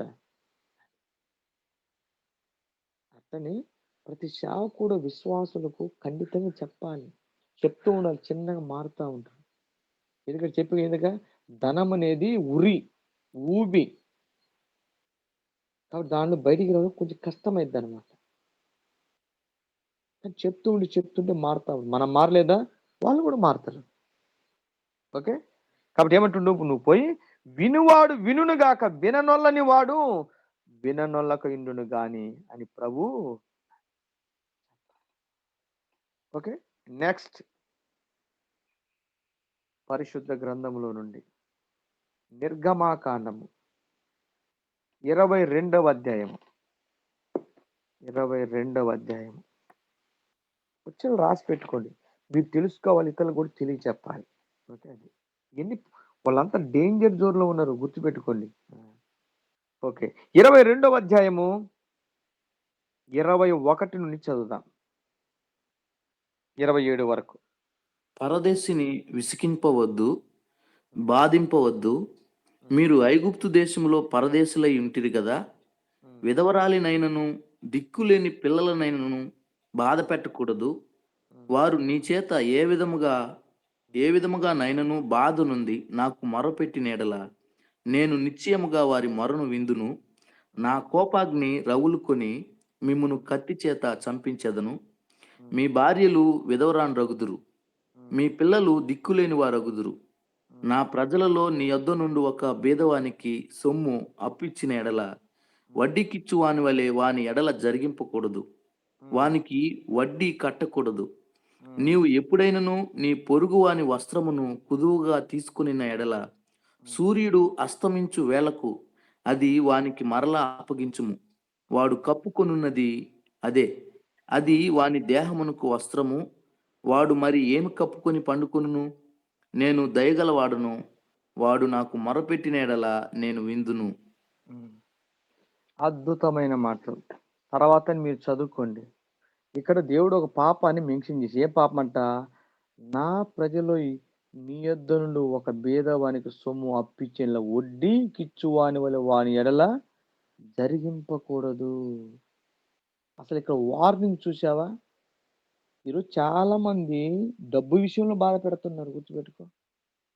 భర్త భార్యను కట్నం విషయంలో బాధ పెడుతున్నాడు, వరకట్నం. ఆలోచన, ఎంతమంది డబ్బు కోసము భార్యలను హింసించి చంపలేదా? హింసించుట ద్వారా భార్య తట్టుకోలేక ఆత్మహత్య చేసుకోలేదా? కూతుర్ని బాధ పెడుతున్నారని ఆ అమ్మాయి యొక్క తల్లిదండ్రులు కానీ చాలా మంది వాళ్ళలో అప్పులు తేలేక అప్పులు ఇచ్చేసి అప్పుల పాలపై చచ్చిపోయిన వాళ్ళు లేరా?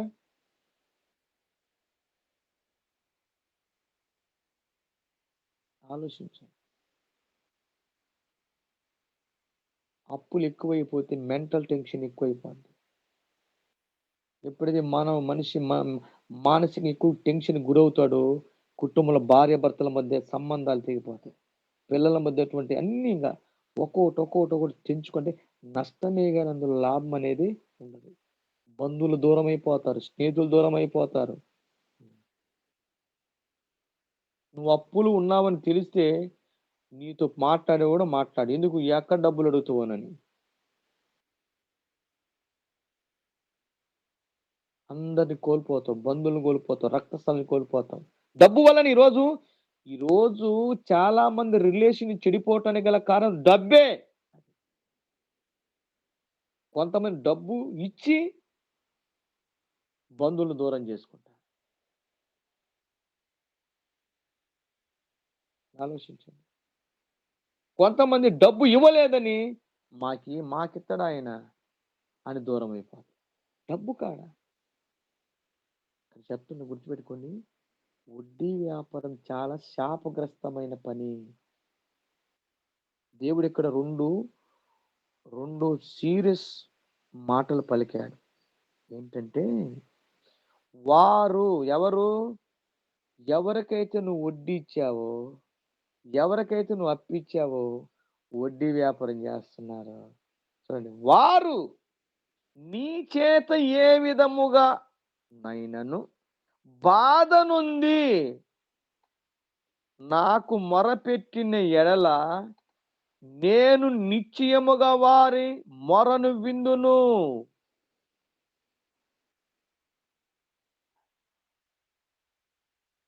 ఇప్పుడు అప్పిచ్చినోడు ప్రార్థన చేస్తాడు, అప్పు తీసుకున్నోడు ప్రార్థన చేస్తాడు దేవుడికి. ఎక్కువ శాతం ఇద్దరు చేస్తారు. ఎక్కువగా చేసేది ఎవరు? కన్నీటితో చేసేది ఎవరు? అన్నం తినకుండా చేసేది ఎవరంటే అప్పు తీసుకున్నాడే కదా. అయితే దేవుడు అంటున్నాడు, నీ వలన నువ్వు డబ్బు ఇచ్చేవనైనా బాధ పెట్టావా? వారు పొరపాటున నాకు ప్రార్థన చేశారా? చూడండి శిక్ష ఎలా ఉందో. నా కోపాగ్ని రగులుకొని మిమ్మును కత్తి చేత చంపెదను. అంటే ఇక్కడ అర్థం చేసుకోండి, శిక్ష ఏంటంట? మరణ శిక్ష. గుర్తుపెట్టుకోండి, దేవుడు క్లియర్గా మాట్లాడుతున్నాడు. ఏ శిక్ష అంట? వాళ్ళు బాధపడి నీ ద్వారా బాధ చెంది నాకు మొర పెట్టారా, గుర్తుపెట్టుకో, ఖచ్చితంగా నేను వారి మొరను విందును. వింటం వరకేనా? విని ఏం చేస్తాడంట?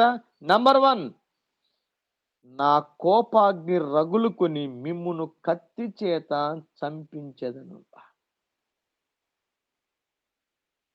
నెక్స్ట్, మీ భార్యలు విధవరాన్లగుదురు.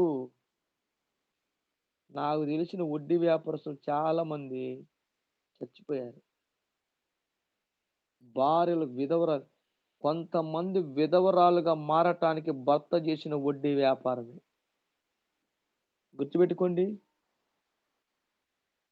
గుర్తుపెట్టుకోవాలి. ఏ స్త్రీ అయితే, ఏ స్త్రీ అంటే ఏ భార్య, గుర్తుపెట్టుకో, తన భర్తను కాపాడుకోవాలనుకుంటే, తాను బ్రతికిన దినాలు తన భర్త తనతో పాటు జీవించాలంటే వడ్డీ వ్యాపారానికి దూరంగా ఉంచండి. నీ భర్త వడ్డీ వ్యాపారం చేస్తున్నాడా? గుర్తుపెట్టుకో, త్వరలో కావచ్చు, కొంత రోజుల తర్వాత గుర్తుపెట్టుకో, నువ్వు కోల్పోతావు. బైబిల్ సెలవు, దేవుడు అంటున్నాడు, వారి భార్యలు విధవరాన్లగుదురు. వడ్డీ వ్యాపారం చేసేవాడు ఒకరు చచ్చిపోతే సమాజానికి ఒక్కడి కూడా వాళ్ళ మీద జాలి ఉండదు. గుర్తుపెట్టుకో, నువ్వు ఇంకొక వ్యాపారం చేసి చచ్చిపో, నీ మీద, నీ భార్య మీద, పిల్లల మీద కనికరం, జాలి ఉంటుంది. కానీ వడ్డీ వ్యాపారం చేసి పొరపాట్లు ఒక వ్యక్తి చచ్చాడా, గుర్తుపెట్టుకో, సమాజంలో ఎవ్వడు కూడా వాళ్ళ మీద కానీ, భార్య మీద కానీ, పిల్లల మీద జాలి ఉండదు, కనికరము ఉండదు, ప్రేమ ఉండదు. ఏమంటట? చచ్చాడు పోనీ సగం దరిద్రం, లేకపోతే వడ్డీకి ఇచ్చి ఇచ్చి ఇచ్చి మా రక్తాన్ని తాగాడయ్యేవాడు. నీ మీదికి జాలిపోయి ఇంకా వాళ్ళకి ఏమిటి? కోపం పెరిగి, మా రక్తాన్ని తాగాడు తాగాడు, ఇచ్చింది కొంచెం వసూలు చేసింది, మా రక్తాన్నంతా తాగాడయ్యా, మా మా పిల్లలు నోటికాడిని కూడా తిన్నాడయ్యా.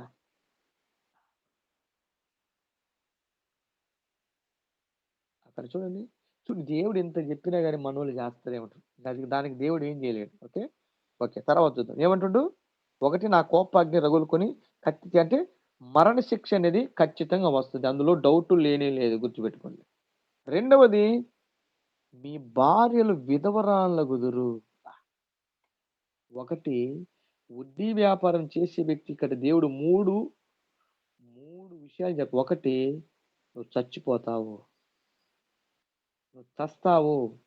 2వదిగా, నీ భార్య విధవరాలైపోద్ది. 3వది, నీ పిల్లలు దిక్కులేని వారు.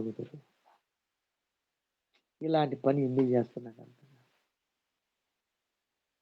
వడ్డీ వ్యాపారం చేసే వ్యక్తి దేవుడు ఇచ్చినట్టు ఏంటి హెచ్చరికలు? 1, నువ్వు చచ్చిపోతావయ్యా. 2వది, నీ భార్య విధవరాలు అవుతుంది.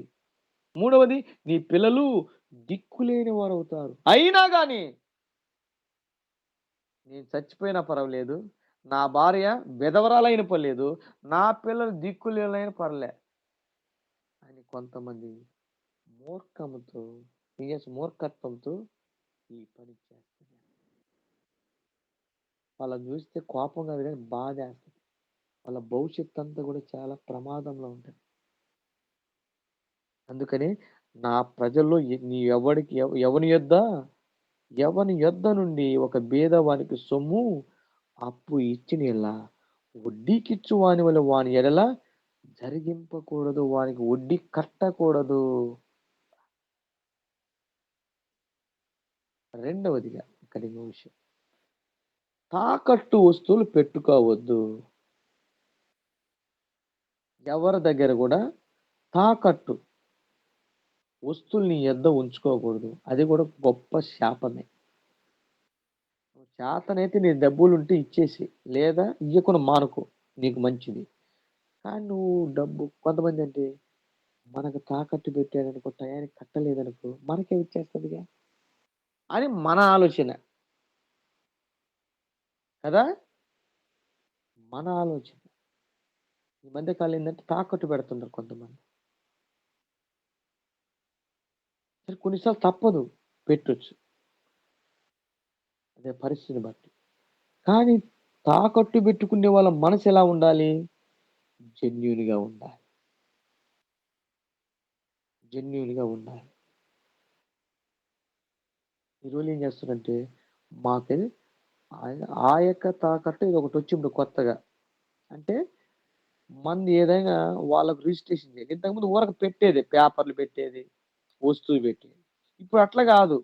ఇప్పుడు మనుషుల్లో తెలివి ఎట్లాంటి తెలివి వచ్చిందంటే సావు తెలివి వచ్చేసింది. ఇంతకుముందు తాకట్టు ఎట్లా అంటే ఒక వస్తువును వాళ్ళ దగ్గర పెట్టటం, డబ్బులు తీసుకోవటం, మళ్ళా డబ్బులు వచ్చినప్పుడు తీసుకెళ్ళి వాళ్ళ డబ్బులు వాళ్ళకి ఇచ్చి మన వస్తువు మనం తెచ్చుకోవడం. ఇప్పుడు అలా పెట్టటంలే. ఇప్పుడు కొత్త రూల్ వచ్చేసింది. ఇప్పుడు సావు తెలివి వచ్చేసింది జనాలకి. ఏమొచ్చేసింది?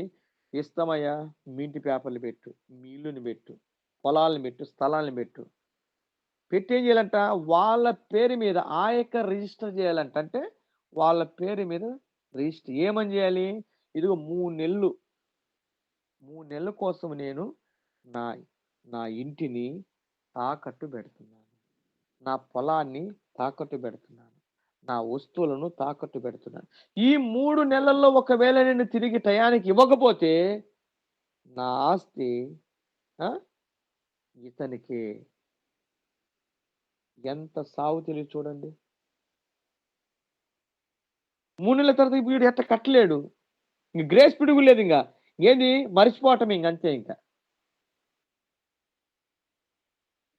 ఆలోచించండి ఒక్కసారి. మనుషులు అనుకుంటారు దేవుడికి తెలివి లేదనుకుంటారు. ఆలోచించండి. దేవుడికి తెలివి లేదా? దేవుడికి మనకంటే ఎక్కువ. ఎందుకంటే ఆయన మనల్ని పుట్టించాడు.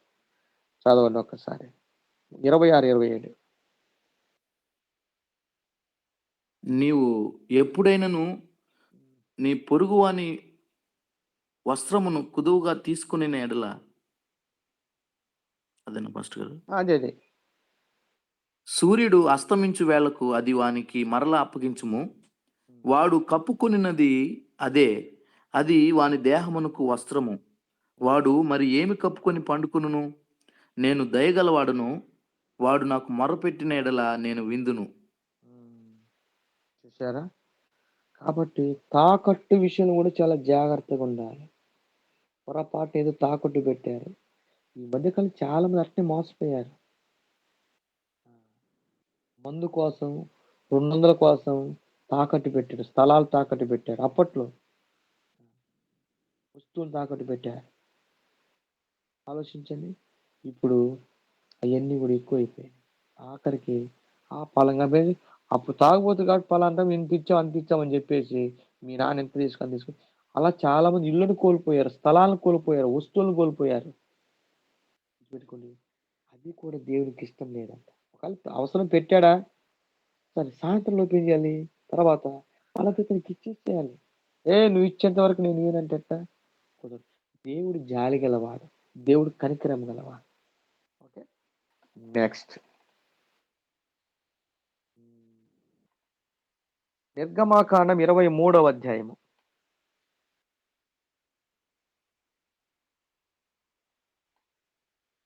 23వ అధ్యాయము.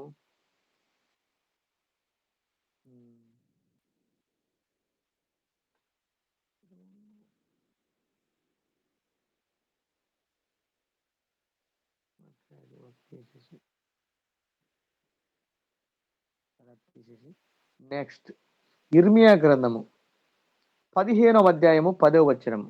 2-3 చెప్పి నేను ముగిస్తాను. ఈ వచనాలు రాసి పెట్టుకోండి. ఓకే, ఈ వచనాలు తర్వాత మీరు చదువు. ఇర్మియా గ్రంథము. అయ్యో నాకు శ్రమ, నా తల్లి జగడమాడు వాని గాను, దేశస్థులందరితో కలహించు వాని గాను నీవేళ నన్ను కంటివి. వడ్డీకి నేను బదులియలేదు, వారు నాకు ఏమంటున్నాడు? వడ్డీకి నేను బదులు ఇవ్వలేదు. ఎందుకు ఇవ్వలేదు? అది దేవునికి ఇష్టం లేదు. ఎందుకు ఇవ్వలేదు? దేవుడు వద్దన్నాడు. చూడు, దేవుని మాట వినేవాళ్ళు కూడా ఉన్నారు, దేవుని మాట వినని వాళ్ళు కూడా ఉన్నారు. ఇతనేమంట, మళ్ళీ ఆ మాట చదువునానా? నా తల్లి జగడమాడువానిగాను దేశస్థులందరితో కలహించువానిగాను నీవేళ నన్ను కంటివి, వడ్డీకి నేను బదులియలేదు. గుర్తుపెట్టుకోండి, ఇక్కడ ఒక వ్యక్తి కనిపిస్తున్నాడు. నేను ఎంత వచనం వడ్డీకి, అయ్యగారు? ఇర్మియా ఇర్మియా. గ్రంథము 15వ అధ్యాయము 10వ వచనం. ఏమంటే, నేను వడ్డీకి బదులు ఇవ్వలేదు. నువ్వు చెప్పగలవా? ఆ మాట నీ నోట రాగలదా? ధైర్యముగా దేవుని సన్నిధిలో ఆ మాట పలుకగలవా? అందుకనే ఒకడు దేవుని ఎదుట నిర్దోషమైన వ్యక్తిగా ఉంటే ఈ మాట చెప్పగలగాలి. నేనెవరి సొమ్మును ఆశించలేదయ్యా.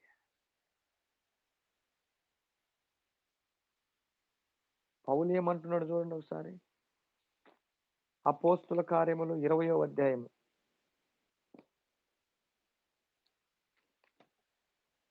అది ఈ విషయాలు మనం ఎప్పుడైతే పర్ఫెక్ట్ ఉంటామో నువ్వు ఎక్కడే నిలబడగలుగుతావు. ఇప్పుడు ఇలాంటి చేస్తూ మనం దేవుని ముందు ఏం నిలబడతాం? నిలబడలేం మనం. దేవుని ఎదుట నిన్ను నిలబడనివ్వకుండా నిన్ను ఫెయిల్ చేపిస్తున్నాయి ఎన్ని. ఇప్పుడు మన ఉద్దేశం మనం దేవుని ఎదుట నిలబడాలి. అది నిలబడాలి అంటే దేవుడు వద్దన్న వాటిని చేయకూడదు. మనం చేసినప్పుడు మనం ఏం నిలబడతాం దేవుని దగ్గర? నిలబడలేం. అపోస్తుల కార్యం 20వ అధ్యాయము 33, 34. ఎవని ఎవని వెండినైనను వెండినైనా ఉమ్, బంగారమునైనను వస్త్రములనైనను నేను ఆశింపలేదు. ఉమ్. నా అవసరముల నిమిత్తమును నాతో ఉన్నవారి నిమిత్తమును నా చేతుల నా చేతులు కష్టపడినవని మీకే తెలియను. అబ్బా, ఆ కింద ఒక మాట అంటాడు 35వ వచనం. మీరును ఇలాగూ ప్రయాసపడి బలహీనులను సంరక్షింపవలెననియు ఉమ్. పుచ్చుకొనుట కంటే ఇచ్చుట ధన్యము అని ప్రభువైన యేసు చెప్పిన మాటలు జ్ఞాపకము చేసుకొనవలననియు అన్ని విషయములలో మీకు మాదిరి చూపితినని చెప్పెను. దేవుడు ఏమంటుండంటే, నువ్వు తీసుకోవటానికి ఇష్టపడద్దు, ఇవ్వటానికి ఇష్టపడదు. వడ్డీ వ్యాపారం తీసుకుండేదే ఇచ్చేదే, తీసుకుండేది తీసుకునేది. దేవుడు. ఆ, పుచ్చుకొనుట కంటే ఏది? ఇచ్చుట ధన్యము. నువ్వు ఒక వ్యక్తి వడ్డీ వ్యాపారం సత్యంత వరకు వాడి రక్తాన్ని తాగుతా ఉంటావు.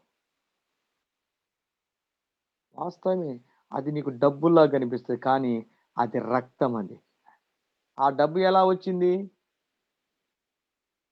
ఆ డబ్బును సంపాదించటానికి ఆ వ్యక్తి కష్టపడి పని చేస్తే ఆ రక్తము చెమటగా మారిపోయింది.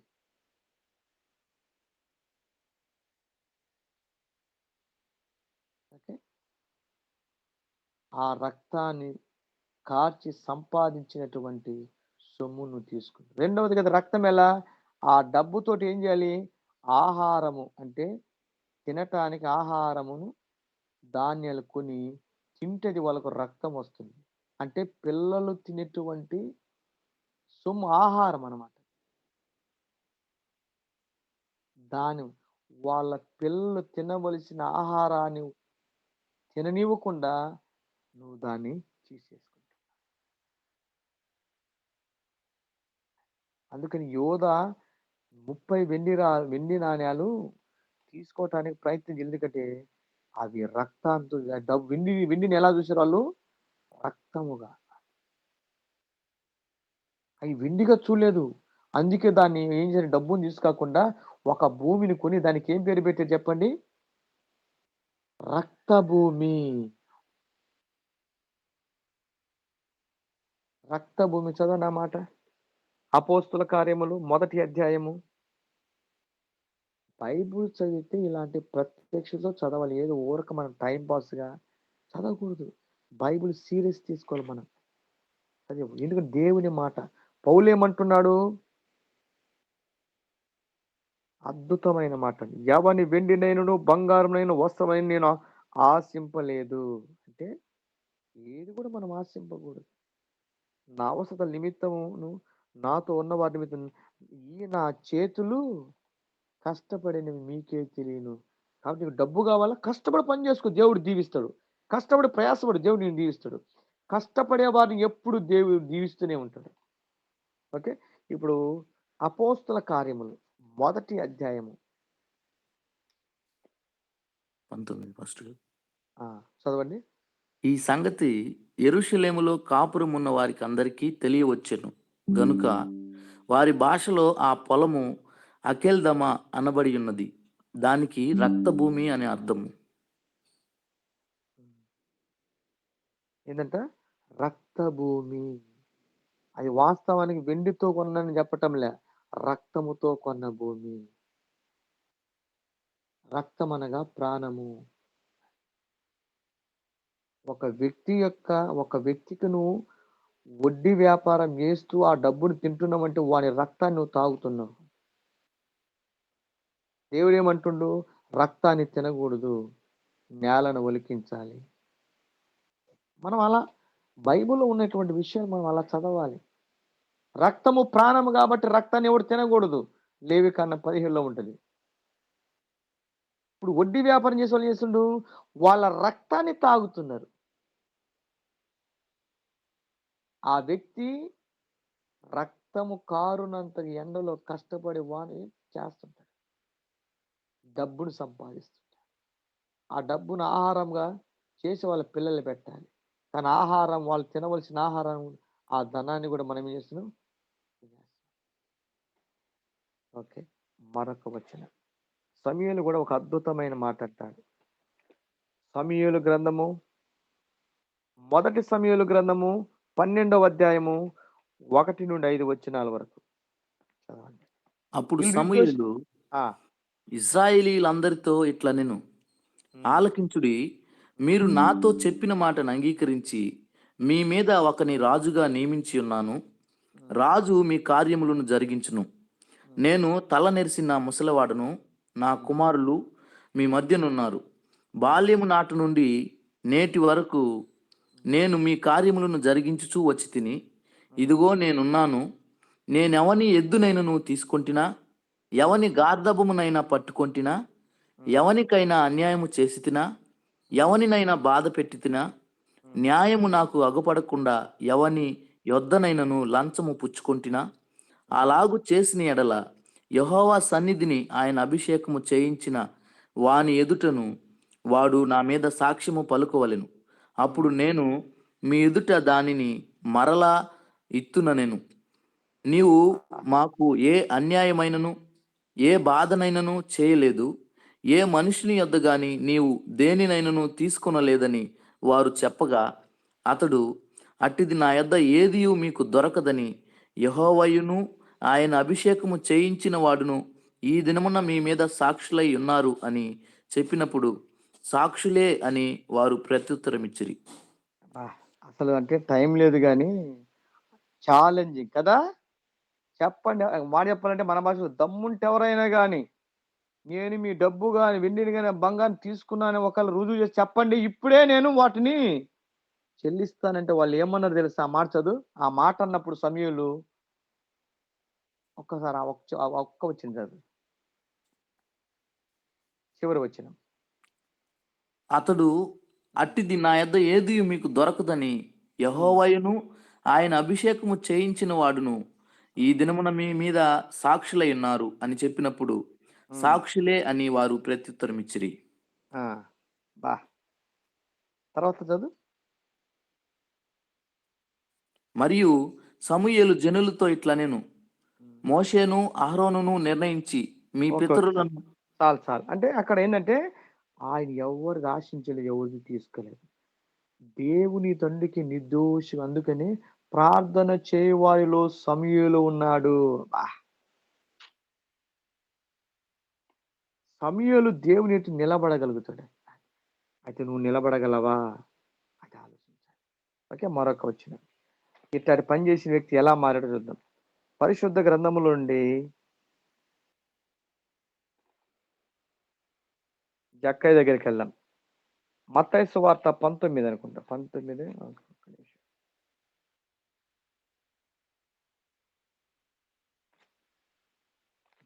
లూకా 19. లూకా 19. లూకా 19. ఆయన సంచరించుచు ఎరుకో ఆ, పట్టణంలో ప్రవేశించి దాని ఆ, గుండా పోవచ్చుండెను. ఇదిగో, ఉమ్, సుంకపు గుత్తదారుడును ధనవంతుడైన జక్కయ్య అను పేరు గల ఒకడు యేసు ఎవరో అని చూడగోరెను గాని పొట్టివాడైనందున జనులు గుంపు కూడి ఉండుట వలన చూడలేకపోయాను. అప్పుడు యేసు ఆ త్రోవను రానయుండెను కనుక అతడు ముందుగా పరుగెత్తి ఆయనను చూచుటకు ఒక మేడి చెట్టెక్కెను. యేసు ఆ చోటికి వచ్చినప్పుడు కనులెత్తి చూచి, జక్కయ్య, త్వరగా దిగుము, నేడు నేను నీ ఇంట నుండవలసి ఉన్నదని అతనితో చెప్పగా అతడు త్వరగా దిగి సంతోషంతో ఆయనను చేర్చుకొనెను. అందరూ అది చూచి ఈయన పాపి అయిన మనుషుని యొద్ద బస చేయ వెళ్ళని చాలా సణుగుకొనిరి. జక్కయ్య నిలువబడి, ఇదిగో ప్రభువా, నా ఆస్తిలో సగము బీదలకిచ్చుచున్నాను. నేను ఎవని యొద్దనైనా అన్యాయముగా దేనినైనా తీసుకున్న యెడల అతనికి నాలుగంతులు మరలా చెల్లించునని ప్రభువుతో చెప్పెను. ఒక్క నిమిషం ఓపిక పడతారా? ఒక్క నిమిషం గుర్తుపెట్టుకోండి. నీవు నిజమైన విశ్వాసమైతే, నువ్వు నిజమైన దేవుని బిడ్డవైతే ఏం చేయాలి చెప్పు? 8వ వచనం. జక్కయ్య అంటున్నాడు. జక్కయ్య నిలబడి, ఇదిగో ప్రభువా, నా ఆస్తిలో సగము బీదలకు ఇచ్చుచున్నాను. Very good. నేను ఎవని యొద్దనైనను అన్యాయముగా దేనినైనా తీసుకుని ఎడల అతనికి 4 వంతులు మరలా చెల్లించునని. దేవుని వాక్యం వినేవాడు తప్పు చేసినోడు ఏం చేసింది తెలుసు? ఇక్కడ తాను చేసిన తప్పును గ్రహించి ఎవరి దగ్గర అన్యాయంగా డబ్బులు తీసుకున్నారో ఎంత చెల్లించాడంట? 4 గంతలు. గుర్తుపెట్టుకోండి, దేవునిని నమ్మిన వ్యక్తికి నమ్మని వ్యక్తికి తేడా ఏమిటంటే, ఒక వ్యక్తి దేవుని నమ్మనప్పుడు అన్యాయం, అక్రమం, మోసం అన్నీ చేస్తాడు. కానీ నమ్మిన తర్వాత తాను చేసిన తప్పు విషయమై పశ్చాత్తాపడి, అయ్యో నేను తప్పు చేశాను, అన్యాయంగా వడ్డీ వ్యాపారం చేశాను, అన్యాయంగా ధనమును మోసం చేసి సంపాదించి, కాబట్టి ఇది చాలా తప్పు, కాబట్టి ఎవరి యొద్ద నేను రూపాయి తీసుకున్నానో వాడికి 4 రూపాయలు ఇస్తాను, ఎవరి దగ్గర 1000 తీసుకున్న వాడికి 4000 ఇస్తాను అని ఏం చేసా 4 గంటలు తిరిగి చెల్లించాడు. అయితే ఇప్పుడు మనం ఏం చేస్తాం? దేవుని నమ్ముకున్న తర్వాత, దేవుడు దీవించిన తర్వాత ఆ డబ్బుతో వద్దన పని చేస్తాం. ఇప్పుడు గుర్తుపెట్టుకోండి, మనం బెటరా, జక్కయ్య బెటరా? జక్కయ్యే బెటర్. జక్కయ్య మీద పాడు పని ఇది, పాపిష్టి పని ఇది, తప్పుడు పనిని తప్పును గ్రహించి తీసుకున్న వారికి 4 గంటలు ఇచ్చాడు. మనం ఇప్పుడేం చేస్తున్నాం? దానికి ఆపోజిట్ మనం ఇంకా చేస్తున్నాం. జక్కయ్య మానుకున్నాడు కానీ మనం మానుకోలేకపోతున్నాం. అందుకనే జక్కయ్యకి ఇచ్చినటువంటి ఒక అద్భుతమైన మాట ఏంటి తెలుసా? 19వ వచనం. అందుకు యేసు, ఇతడును అబ్రహాము కుమారుడే, ఎందుకనగా నేడు ఈ ఇంటికి రక్షణ వచ్చి ఉన్నది. ఎందుకు యేసయ్య ఊరకనలే ఆ మాట? ఊరకన్నాడా? అది ఈడు నా కుమారుడు అంటే, ఇలాంటోడు నా కుమారుడు అని దేవుడు ధైర్యంగా చెప్పాడు. ఆ తెగింపు మనల్లో రావాలి, క్రైస్తవ్యంలో రావాలి, సేవకులో రావాలి, విశ్వాసుల్లో రావాలి. ఆ మాట ఎప్పుడైతే, ఇప్పుడు యేసుక్రీస్తు ఏమని చెప్పాడా ఇయ్యమని? అల్లా. ఒక వ్యక్తిలో పరిశుద్ధాత్మ దేవుడు ఉంటే గుర్తుపెట్టుకోండి, మరలా చెప్తున్నాను, నువ్వు వడ్డీ వ్యాపారం చేయవు. నువ్వు వడ్డీ వ్యాపారం చేస్తున్నావంటే నీలో దురాత్మ ఉన్నది. గుర్తుపెట్టుకో. నువ్వు వడ్డీ వ్యాపారం చేస్తున్నావంటే నీ మనస్సాక్షి చచ్చిపోయింది. మరలా చెప్తున్నాను, ఇంకా నీ వడ్డీ వ్యాపారం చేస్తున్న వ్యక్తివైతే నీలో పరిశుద్ధాత్మ దేవుడు లేడు, లేడు, లేడు. పరిశుద్ధాత్మ దేవుడు నువ్వు వడ్డీ వ్యాపారం చేస్తుంటే చూస్తూ ఉండడు, చేయమని చెప్పడు, ఆయన వద్దన్నప్పుడు. రెండవదిగా, నువ్వు వడ్డీ వ్యాపారం చేస్తున్నావంటే రెండవదిగా నీ మనస్సాక్షి ఎప్పుడో చచ్చిపోయింది. నీ మనస్సాక్షి చచ్చిపోయింది. నీకు అందుకని కదా, అరే నీకు మనస్సు ఉంది అసలు నువ్వు మనిషివేనా? నీ మనస్సాక్షి ఏమైనా చచ్చిపోయిందా? రెండవదిగా మనస్సాక్షి చచ్చిపోయింది. కాబట్టి పరిశుద్ధాత్మ దేవుడు నీలో లేడు కాబట్టి ఇలాంటి దుర్మార్గపు పనులు చేయటానికి సాతాను ప్రేరేపిస్తాడు. ఎప్పుడైతే మన మనస్సాక్షి చచ్చిపోతుందో ఇలాంటి నీచమైనటువంటి పనులు చేస్తాం. అపోస్తులు కాలంలో విశ్వాసులు తినటానికి తిండి లేకపోతే, ఉండటానికి గృహాలు లేకపోతే ఏం చేశారు వాళ్ళు? వడ్డీ వ్యాపారం చేశారా? లేదు. వాళ్ళు ఏం చేశారు చెప్పండి? వారు తమకు కలిగిన చరస్థిరాస్తులను అమ్మి అపోస్తుల పాదముల యొద్ద పెడితే ఆ తెచ్చిన డబ్బంట లేని వాళ్ళకు, అన్నం లేని వాళ్ళకు పెట్టినప్పుడు వానిలో ఎవరికి కొదువు లేక దేవుని బిడ్డ ఉన్నదాన్ని ఇస్తాడు, ఉన్నదాంతో వ్యాపారం చేయడు. అది దేవుని లక్షణం కాదు. ఇంకా చాలా విషయాలు ఉన్నాయి. వీలుంటే సెకండ్ పార్ట్ వచ్చే వారం చెప్తాను. ప్రార్థన చేసుకో. ఒక్కటే, ఇదేదో మిమ్మల్ని బాధ పెట్టడానికి చెప్పేది కాదు. దేవుడు కొన్ని వద్దన్నప్పుడు మనం చేయకూడదు. ఇది దేవునికి ఇష్టం లేనిది. దేవునికి ఏమి ఇష్టం? ఉపకారమును ధర్మమును. ఇట్టి యాగములు దేవునికి ఇష్టము. వడ్డీ వ్యాపారాలు, అన్యాయంగా తీసుకోవటం ఎన్ని కూడా దేవునికి ఇష్టం లేనివి. ఆ కీడు నిన్ను వెంటాడుతుంది.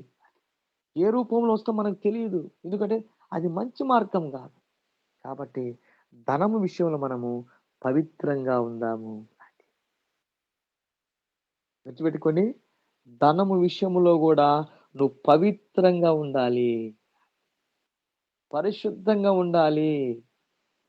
దేవుడు నిన్ను పరీక్షించటానికి ఏంటి? డబ్బుతో దేవుడు నిన్ను పరీక్షిస్తాడు. డబ్బు విషయంలో అబ్రహామును పరీక్షించాడు దేవుడు. సొదమ రాజు వచ్చి, అబ్రహామా నీకు కావాల్సిన మొత్తం తీసేసుకోమన్నాడు. అబ్రహాం ఏమో తెలుసా? నాకొద్దు. వెండి గాని బంగారు గాని, ఆఖరికి చెప్పులు వారైనను నాకు వద్దు.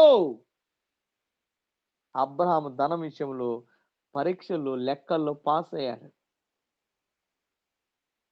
ఎలీషా నయమానం వచ్చి వెండి బంగారు తీసుకోమన్నాడు. ఏమన్నాడు? అతడు ఎంత బతిమిలాడినను ఎలీషా ఒప్పుకోలేదు. తర్వాత దానియేలుని దేవుడు పరీక్షించాడు. భావము చెప్పినందుకు, విషయం చెప్పినందుకు రాజు మంచి మంచి వస్త్రాలు, బహుమతులు ఇస్తుంటే, నీ బహుమతులు నాకు వద్దు, నీ బహుమతులు ఇంకెవరికైనా ఇమ్ము. యోధా దగ్గరికి వచ్చేసి పరీక్ష పెట్టాడు దేవుడు. ఏమయ్యాడు తెలుసా? లెక్కల్లో ఫెయిల్ అయిపోయాడు. ఒకవేళ ఈరోజు నువ్వు కూడా లెక్కల్లో ఫెయిల్ అయితే, ధనంలో ఫెయిల్ అయితే, దేవుని క్షమాపణ. జక్కయ్య ఫెయిల్ అయిపోయాడు. తర్వాత ఇదంతా నేను చేసిన తప్పు కాబట్టి నేను రూపాయి తీసుకున్నందుకు దానికి 4 గంటలు ఇస్తున్నాను. ఒకవేళ నీకు అలా ప్రేరేపణ వచ్చిందా? జక్కయ్యలాగా నువ్వు ఇచ్చేసాయి. అలా ఇచ్చుడు ద్వారా దేవుడు అంటాడు, ఎవరైతను? అందుకు యేసితడు అబ్రహాము కుమారుడే, ఎందుకనగా నేడు ఇంటికి రక్షణ వచ్చినది. మనం చేసే పనులు చూసి దేవుడు సర్ప్రైజ్ కావాలి. ప్రార్థన చేసుకుందాం. ప్రేమగల తండ్రి, నీకు వందనాలు, స్తుతులు, స్తోత్రాలు తెలియజేస్తున్నాం నాయన. నిజమే, ఒక వ్యక్తి మీ ఎదుట నిర్దోషమైన వ్యక్తిగా ఉండాలి అంటే ధనము విషయంలో పవిత్రంగా ఉండాలయ్యా. కానీ ఈరోజు అపవిత్రమైన ధనము కలిగి తప్పుడు మార్గంలో ధనమును సంపాదిస్తూ ధనం విషయంలో అపవిత్రులమైపోయాం ప్రభా. దయచేసి మమ్మల్ని క్షమించండి. జక్కయ్య వల్లే మారు మనసు పొంది ఎవరి యొద్దైతే అన్యాయముగా, అక్రమముగా పరుల సొమ్మును తిన్నామో, పరుల సొమ్మును తీసుకున్నామో, దయచేసి మమ్మల్ని క్షమించండి. నీ చిత్తమైతే తీసుకున్న సొమ్మును రిటర్న్ ఇచ్చుటకు కూడా మీరే సహాయం చేయండి. జక్క ఇచ్చాడయ్యా, తీసుకున్న దానికంటే 4 అంతలు ఇచ్చాడయ్యా. ఎందుకంటే తప్పని తెలుసుకున్నాడు ప్రభా. మా జీవితాలు కూడా నాయన ఎన్నటికి నీ పరుల సొమ్ము నాశించకుండా నీవు మాకు ఇచ్చిన దాంతో తృప్తి చెందటానికి మాకు సహాయం చేయండి. మనం ఈ లోకంలోనికి ఏమి తీసుకురాలేదు, ఏమి తీసుకుపోలేము. కాగా అన్న వస్త్రము గల వారై తృప్తి పొందమని మీ లేఖ భాగస్వామి ఇస్తున్నాయ్యా. ఇక ధనము సమస్త కీడులకు మూలం అంటున్నావయ్యా. ధనము నమ్ముకుని వాడు పాడైపోనంటున్నావయ్యా. ధనమును బట్టి అనేక విశ్వాసముని తొలగి భ్రష్టులైపోయారు. మరికొంతమంది తమ్మును తామే పొడుచుకుని చచ్చిపోయారు. కాబట్టి పరిశుద్ధ గ్రంథములో వ్యభిచారం చేసిన వాడికి ఏ శిక్ష, వడ్డీ వ్యాపారం చేసిన వాడికి అదే శిక్ష పెట్టావు. వ్యభిచారం చేసేవాడు రాళ్లతో కొట్టి చంపమన్నావయ్య, ఉరి శిక్ష, మరణ శిక్ష. అలానే వడ్డీ వ్యాపారం చేయవాడు కూడా బ్రతుకునా బ్రతుకడు, అతడు అవశ్యముగా నిశ్చయముగా చచ్చునంది ప్రభా. కాబట్టి మేము నాయన అలాంటి మరణ శిక్ష మా మీదకి, మా పిల్లల మీదకి రాకుండా ధనము విషయంలో పరిశుద్ధతగా కలిగి జీవించుటకు మీరే కృపదయిచ్చేమని ప్రార్థిస్తూ సమస్త మహిమా ఘనత ప్రభావాలు మీకే చెల్లిస్తూ యేసయ్య పరిశుద్ధ నామమున ప్రార్థించడిగి వేడుకుంటున్నాము తండ్రి. Amen. Amen. Amen. Praise lord, praise. మన తండ్రి అయిన దేవుని ప్రేమయు, ఆయన కుమారుడైనటువంటి యేసుక్రీస్తు కృపయు, పరిశుద్ధాత్మ యొక్క అన్యోన్య సహవాసము సమాధానము మనకును లోకంలో ఉన్న సకల పరిశుద్ధులకు సదాకాలము తోడై ఉండి నడిపించునుగాక. ఆమేన్. ఆమేన్. ఆమేన్. ప్రైజ్ లార్డ్ అయ్య గారు. అందరికీ ప్రైజ్. ప్రైజ్ లార్డ్ అయ్య గారు. Praise lord. Praise praise lord, praise Lord. అయ్య గారు. అమ్మా ప్రైజ్ లార్డ్ అమ్మా. ప్రైజ్ లార్డ్ అన్న. అమ్మా ప్రైజ్ లార్డ్. ప్రైజ్ లార్డ్ అమ్మ, అందరికి ప్రైజ్ లార్డ్ అమ్మ. దేవుని నామానికి మహిమ కలుగును గాక. ఈ ఉదయకాల సమయంలో ప్రారంభం మొదలుకొని ముగింపు వరకు ఏకీవించిన మీ అందరికీ వందనాలు. పాటలు పాడి సహకరించిన వారికి, వాక్యాన్ని చదివి సహకరించిన వారికి వందనాలు. ప్రత్యేకంగా ఈ ఉదయకాల సమయంలో వర్తమానాన్ని అందించిన దైవజనులకి ప్రత్యేకమైనటువంటి వందనాలు తెలియజేస్తా ఉంటున్నాను. గడిచిన కొన్ని వారాలుగా మనము ప్రభు సన్నిధిలో నిర్దోషులుగా ఉండాలంటే, జీవించాలంటే మనం చేయాల్సినటువంటి విషయాలు, నేర్చుకోవాల్సినటువంటి విషయాల గురించి మనం చూస్తా వస్తా ఉన్నాం. మన జీవితంలో విన్నటువంటి వాక్యాన్ని అవలంబించడానికి మనం అందరం ప్రయత్నం చేద్దాం. ఆ విధంగా చేయడానికి పరిశుద్ధ ఆత్మదేవుడు మనందరికీ సహాయం చేయను గాక. ఆమేన్. థ్యాంక్ యూ వెరీ మచ్ అండి. రేపు ఉదయకాల సమయంలో యథావిధిగా